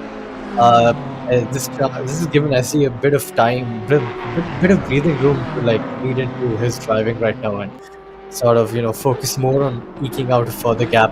I think we are headed on to the last lap. Yeah, 1 minute 40 seconds left, and definitely the last lap. So this is the last chance which Sam has to get a move done. His gap to SE is 0.9 right now, and I don't quite think it's going to be enough for him to get the move done. It all depends on the exit he's going to get now. You can see SE braking so much earlier there and gets a really good exit, visibly pulls away from Axel on the exit of Lassos, but now to Oru, you can gain so much time if you get a good line in. Let's see what Axel does with the steering. Oh, I think he's going to take that track cut, but I don't quite think it's going to be enough, is it? Don't think so. Powering down the Camel Straight, 269, 272, 3, 4, 5, 6 there as well, but all that top speed is not going to do him any good, as he still finds himself behind SG, and I think this battle is over, unless he could get a really good exit out of Stablo, but yeah, I don't think it's quite likely. Yeah, possibly not. Unless, again, SD makes a very, very big mistake, which I don't think is about to happen as we move back. Sarthak Ray now attacking Madhav Sajid. These are all positions that he'll be getting on track, as he does have a 5-second penalty. Talking about 5-second penalties, Parth Patel also picking up one. I'm assuming because of a contact he might have had with Kapil, because we did see Kapil going into the wall just after Sarthak took him out. Clock takes to 0, and unless Sam can do something very, very esportsy in this final straight that they have. He goes wide. Shubham Das has made a mistake. He has gone off wide. Now Axel Sam has to use all of the slipstream, try and get a very, very good run, as he does try to go around the outside. Will he get pushed off? No, as we're leaving him plenty of space. He does have that momentum. He will have to send it into bus stop though. if he doesn't do that, he won't be able to make the move stick. He does send it, but round the outside has the inside line for the next corner, and SD manages to stay ahead. SD comes across the line to win the race. Axel Sam, amazing efforts, but not too far from them. Very, very good racing between these guys. Is Sarthak tried launching an attack on Madhav Sajid, unfortunately did not work, and because of his 5-second penalty, he will be falling behind Samad Habib as well as Madhav Sajid, or rather just behind Samad Habib when the timer does stick. What a finish for the top two there, Axel. If we have the inside line for the first part of bust up, I think that moves assist, because you do have the outside line for the second then, and you can just put the much more early than your rival. But nevertheless, it was a great battle as Parth winds up to finish his race in P8 with the 5 seconds. But yeah, great battle from the top two there. Yeah, it seems SD's tires did die, but his race certainly did not, because he did win and take the checkered flag on top ahead of Axel there. Really good race, really good for us as well, for the viewers as well. Good stuff through and through. Sarthak and Kapil getting a bit too feisty with one another, but the stewards have noted that down and the penalties were applied, rightfully so. Yeah, great race. Simply Spa never disappoints, in my opinion. Lovely track, one of the best circuits in the world, and we could see that in that race. But yeah, thoughts on that, Simply? Certainly a very good race. With the midfield battles and the midfield shenanigans, collisions that did end up happening. Luckily, not on Eau Rouge on Radion, but just the corner after. So, yeah, unfortunately, it is what it is. But what's not unfortunate is the fact that we have one more race coming up just after this short break. So, do stay tuned, and we'll catch you guys right after that. Because of you, dripping lights paint the skies. Only you can make me move. You can make me move. Can make me move.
so desperate on my knees to break. And I hear the voice of an angel telling me not to lay it down. And I feel the spirit guiding, telling me not to give up. Hold on to every promise I've been praying for tonight. I hold on to every coming, won't surrender, not tonight.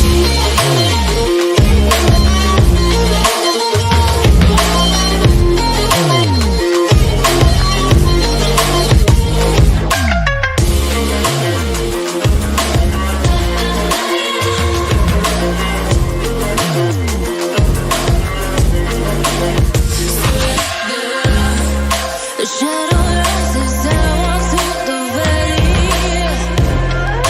but I won't let nothing take my heart away. I recognize the powers as they ready. Golden names, I break them one by one and face to face. And I hear the voice of an angel telling me not to lay it down. And I feel the spirit guiding, telling me not to give up. Hold on to every promise I've been praying for tonight. I hold on to every coming, won't surrender, not tonight.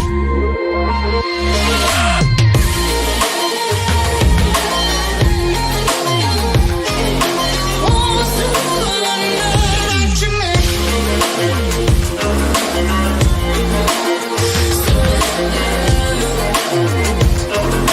Won't surrender, not tonight.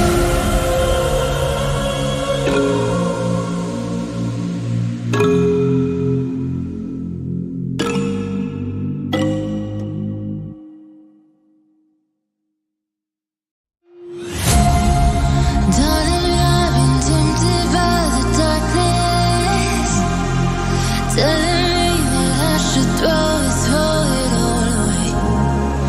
Fight so hard, my heart is hardly helpless. Find myself so desperate on my knees to break. And I hear the voice of an angel telling me not to lay it down. And I feel the spirit guiding, telling me not to give up. Hold on to every promise I've been praying for tonight. I hold on to every coming, won't surrender, not tonight.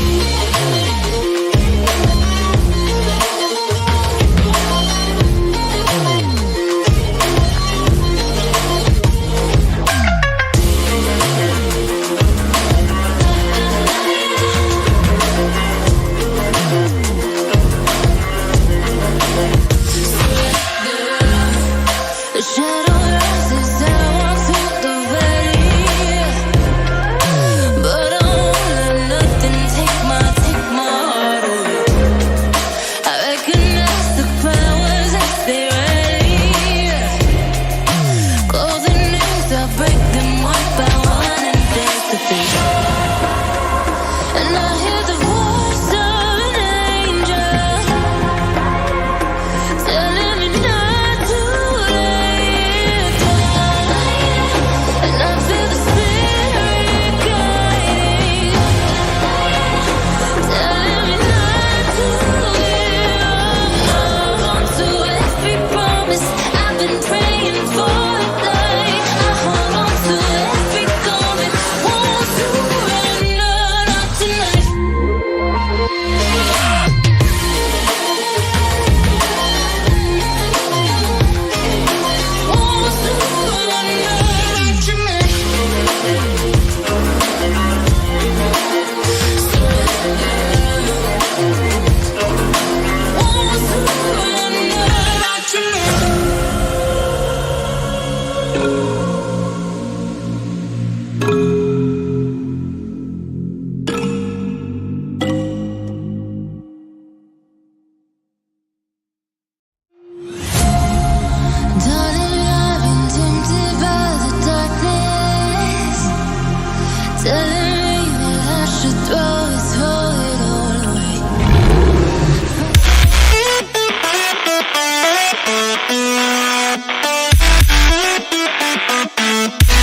Hello, everyone, and welcome back. We had just an amazing race at Spa. 20 whole minutes of complete action that we just saw a few minutes ago, especially between the lead drivers.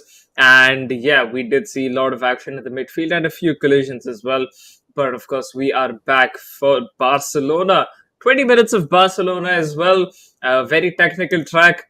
Hopefully, not a lot of couple moments that we did see in Spa. So hopefully none of those, and not a lot of Ray moments as well while we're at it. So let's just hope it's clean, good, and fair racing, and nobody ends up with a 25-second time penalty again.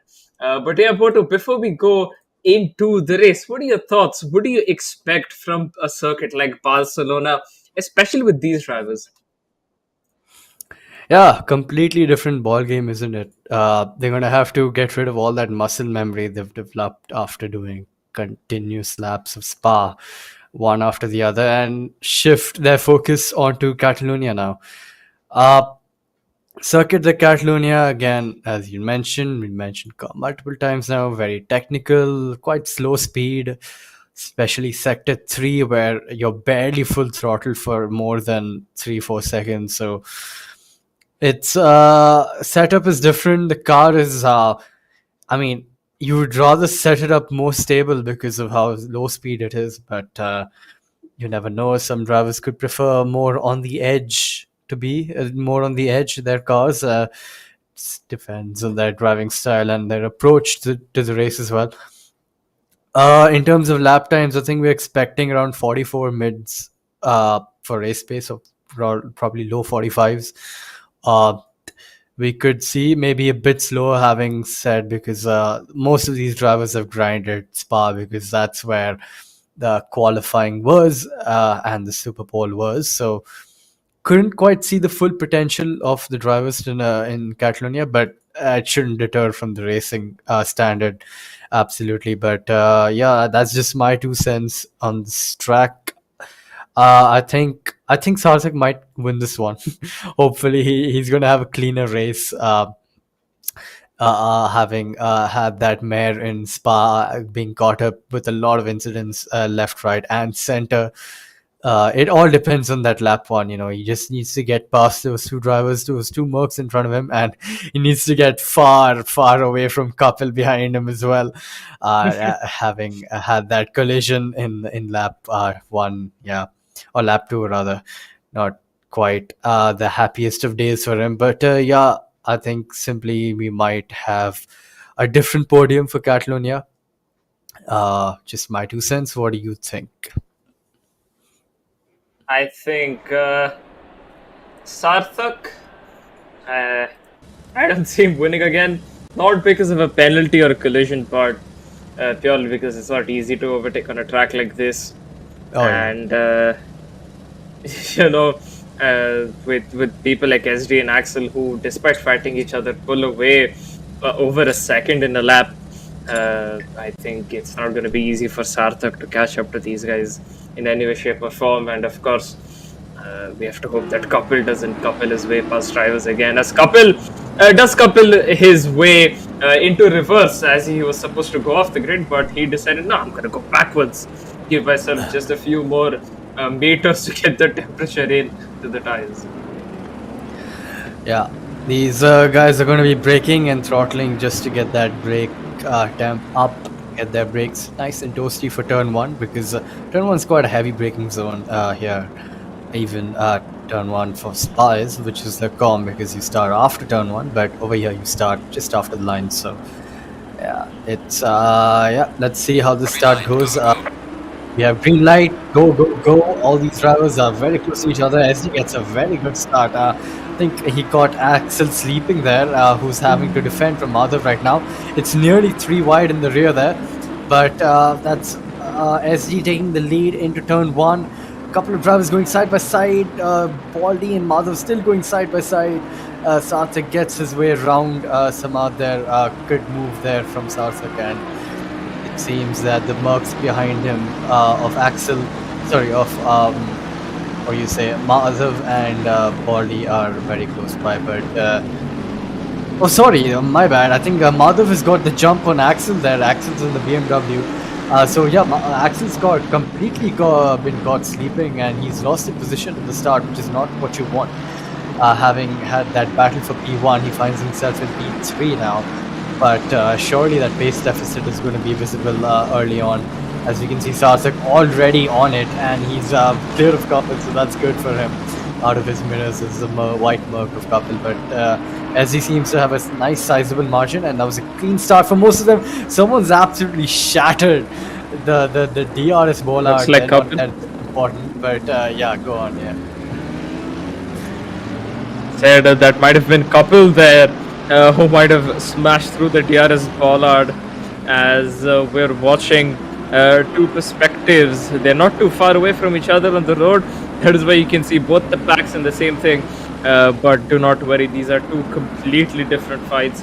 As Madhav Sajid is fighting SD Shubham Das for a win or a potential P1 at least for now, as we are just finishing lap 1. Whereas this pack over here is fighting for a potential P3. And yeah, these guys got about 5 cars really close to each other, with couple in the mix. Of course, the drivers ahead are very scared, especially Sarthak. I'm pretty sure. I guess he got his OnlyFans content in the last race, but you know, I don't think he can get enough, especially when couples are behind him. Yeah, so I think couple will be closing in quite shortly, considering Axel Sam is not letting Sarthak Ray get past anywhere. I guess that McLaren, which had an amazing balance of power BOP in the last race, well, I guess it does have it this race as well, as Axel Sam does let Sarthak Ray by, and Sarthak's already up into P3. Question is, how quickly can he catch the cars ahead? Because if he can catch up really quickly, it can turn out to be a spicy 3-way battle between them. And Couple takes another one. He takes another one out. Goes as well. Samad has been taken out alongside, I believe, the car number 123. The car number 123 is him. That was Axel Sam. Unfortunate for Axel Sam. He was in a very good position to be on that podium. And now Couple has coupled his way past these guys, and doesn't even show sportsmanship by slowing down for them, as quite a few drivers do. So I think what he's thinking right now is, well, there's Parth behind me, and Parth is not as fast as Couple, so might as well take the penalty while he pulls away. But yeah, I think that's maybe a 10-second coming Couple's way. Indeed. You know what? I take back my statement, which was Kapil's very good at racecraft. I think he's completely proved the opposite tonight. Taking out not one, but 3 cars tonight altogether. And yeah, not quite the race for that white mark, is it?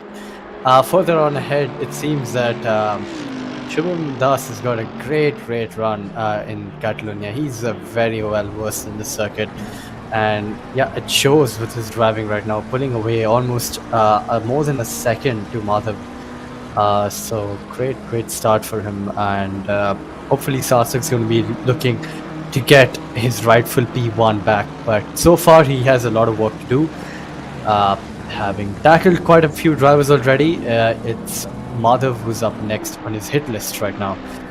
But yeah, I was going to say clean start all throughout, but I think lap 2, I think Kapil had enough and said he wanted to inhibit some chaos into the race, and certainly did. As we still see the remnants of the poor DRS bollard all over this track there. Bit of a murder scene, if you will. As it was Kapil who completely smashed it apart. Not that it's quite important in these cars, we don't have DRS. But yeah, hopefully ACC doesn't simulate the polystyrene getting caught up in your car and slowing you down, because that will be so unlucky if that happen. It reminds me, it takes me back to, I think, Bahrain 2021, or was it 22? One of the races in Bahrain where Alonso got a sandwich bag stuck in his brake ducts, I think. And That was 21. 21, yeah, right. Wait, no, it couldn't have been 21. He didn't race in 21. Oh, no, he did. Yeah. What am I saying? He was in Alpine. He did, it was yeah, 21. exactly. It was an Alpine. He was an Alpine, yeah. So yeah, it must have been 21. So yeah, hopefully that doesn't happen. But on board with Sarthak, hurrying about that McLaren through sector one. A very tricky sector because this corner is so easy in a high downforce car, but in a GT3 car, you need to be so patient with your throttle application as you don't want to run too wide. In this corner as well, really tricky to get the car turned in and keep the minimum speed high without going wide, as Madhav has done there. So yeah, very tricky circuit to tackle is Catalonia, and so far it seems that SD's got the better of everyone, and he's just sped on through. And he needs to do that because Sarthak seems to be right on his game right now, and having pulled away from the destroyer that is Kapil, he seems to have put his head down and gotten on with it. So we could be seeing a move into this hairpin. He's a bit too far back for that, but yeah, this battle is still left to be played out for us. Absolutely, a battle for the lead is never really over until they cross the line, as we saw in Spa. 13 minutes left in this race. Madhav Sajit is getting very, very under pressure, I guess, by Sarthak Ray, and it is going to get spicy, this battle, because it is crucial for Sarthak to get past Madhav Sajit here, because he does have to catch up to Shubham Das, who is just pulling away because of this battle. Looks like Madhav might have made it just a little bit easier for Sarthak by making that mistake there, and he at this point will be pretty much ahead. No, they're still side by side. Shock because of the Mercedes top line. Madhav does outbreak Sarthak and is ahead going into turn one. Goes on the sausage curb and loses a bit of his traction. Almost hits Sarthak. Great reaction time by Sarthak there. And yeah, now Sarthak is on the outside. Madhav covering the inside line as we go into a very tricky corner, because it forces you to put the power down, but also it will force you to go off wide, as Madhav doing whatever he can to defend off from Sarthak. Gives Sarthak the inside line, but not too much, as Madhav is now on the outside and ahead. He's getting very, very good exits out of corners here. So clearly that McLaren is struggling because of the lines that Madhav is forcing him to take, and clearly working out in favor of Madhav here. Yeah, absolutely. Great show of defense from the Merc there. That Merc was quite quick on the straight, actually. So even the McLaren couldn't quite keep up. And Madhav, yeah, very late on the brakes into turn one, but bit too late for his own liking there, as that's an easy move done by Sarthak, and he slips on by into the hairpin. I think Madhav just tried to brake a bit too late for that corner. Even though it's a late apex sort of ish corner, you can't quite go very late on the brakes because there's not much grip on that part of the track. So yeah, it seems that Sarthak's gotten the better of him, and he's already pulled out 8/10s. Yeah, now second. So yeah, he's going to put on the charge, and as he's going to be watchful, although I think a 6-second gap might be a bit too much for him to catch. You never know with that McLaren being so quick. But yeah, SD knows this track quite well. I think he's done an endurance race here, if I'm not wrong. So yeah, he knows this track like the back of his hand, and he's showing it with I think he's doing a 45 low there, which is a very good lap time considering he's just driven on Spa. So completely different track. And yeah, there's your what do you call race lead. 10 seconds a couple, yep, as you would imagine, and he finds himself in P4, a bit of a no man's land. Not quite having the pace on the cars in front, not quite having the pace to be behind the cars behind him. So a bit of a Norris drive for him from him there. Rather Maldonado actually with what he's done tonight. But further on behind, it seems that Samad, who had that spin, is trying to find his footing in the race again. Has the McLaren of Parth in front of him, and he's going to try and make quick work of that McLaren as soon as he can, because you don't want to be stuck behind a car for too long in Catalonia. It really does do your tires in, and really does wear you out so much, because it's so mentally taxing, because you know how much more speed you can carry through the corner, but with the car in front of you, you can't quite doing it without coupling yourself through the car in front. So It's there's Path who gets a bit wayward, and that's well, I mean, it's an off-track overtake, but he had to do that because Path was completely out of shape, out of the hairpin there, and yeah, it's an easy move from Samad. Gets the move done very easily. Oh, he's letting him by. He's letting him by. Very good sportsmanship by Samad there. That's how you do it, couple. Watch and learn. But well, Path goes off track again, missing the corner completely. And if I'm a Path, I would give that position back because that's too much of an advantage. But I think that bad exit is going to be more than enough that Samad needs, so that McLaren is really quick on the straights. They're neck and neck. And I think by the time they approach the braking zone, it's going to be the late breakers. It seems both of them break very late, but it seems that Samad is just that much quicker. But Path is trying to hang it around the outside and gets another snap of oversteer and loses the rear end. And that's the battle over for him. Yeah, unfortunate there for Path, but he did take a really dodgy line going into turn one. There, he went extremely wide as he does again now, and he just decided to cut in, and somehow someone had to avoid that. So I'm not sure what was happening between the two of them right there, but yeah, well, Path's mistakes have finally caught on, and yeah, he will hope that Samad makes a mistake from here on out, because if not, then yeah, Samad is gonna quite easily pull away.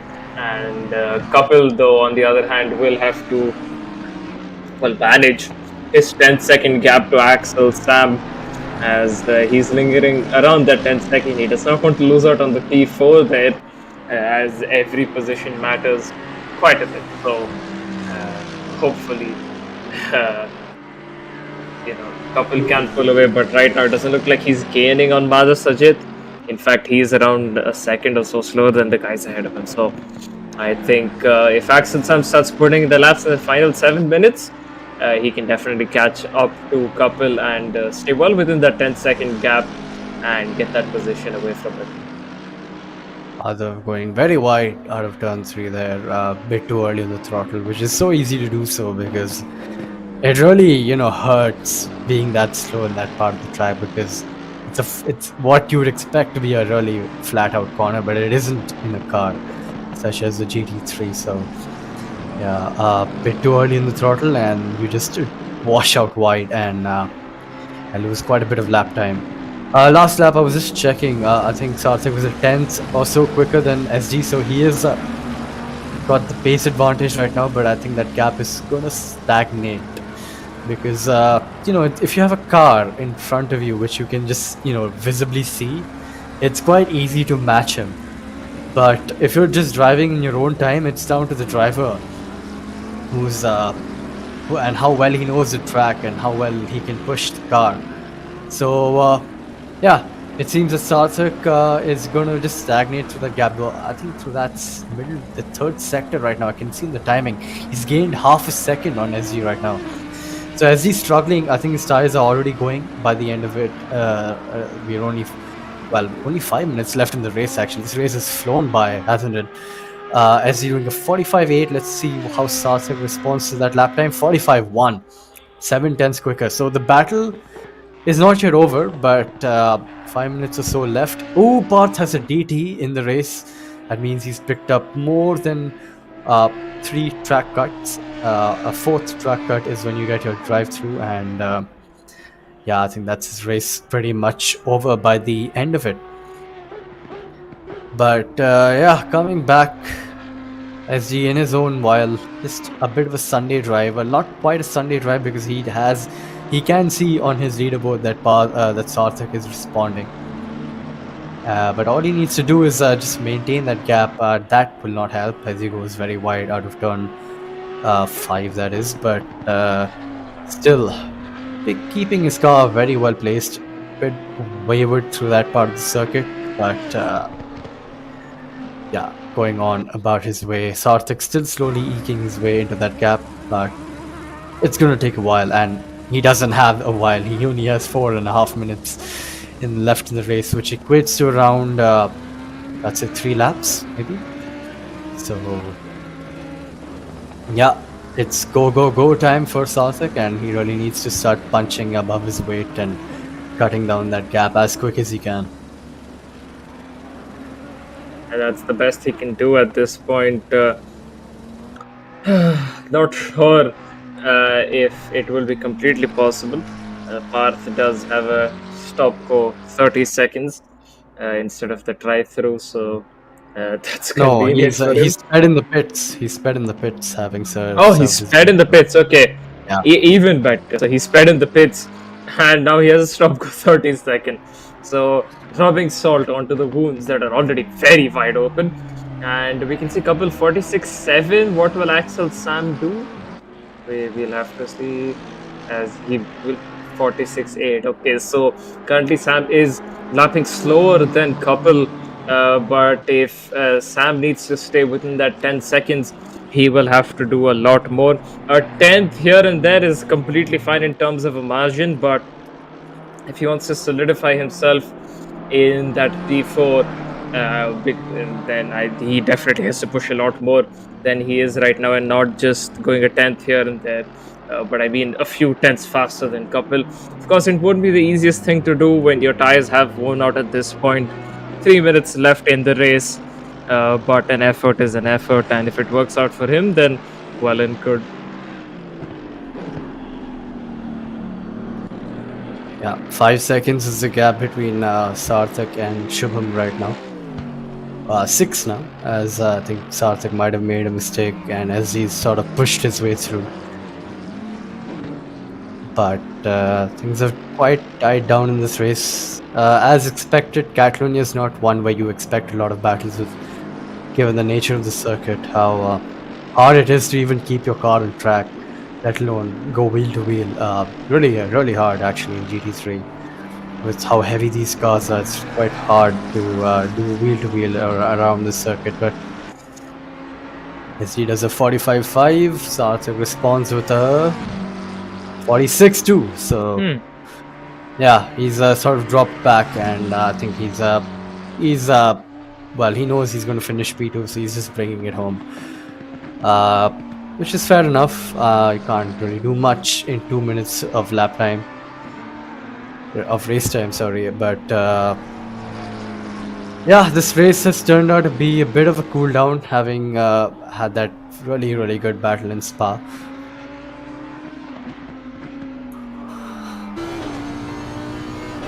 Yeah, well, a cooldown is well deserved, to be honest, after an intense Spa race and an intense Superpole, and the Q1 as well. Your mind, of course, does want to relax a little bit, so you involuntarily stop pushing. You don't really focus as much, which of course further reduces your time. And Parth, he did go into the pits. Doesn't look like he served a stop go.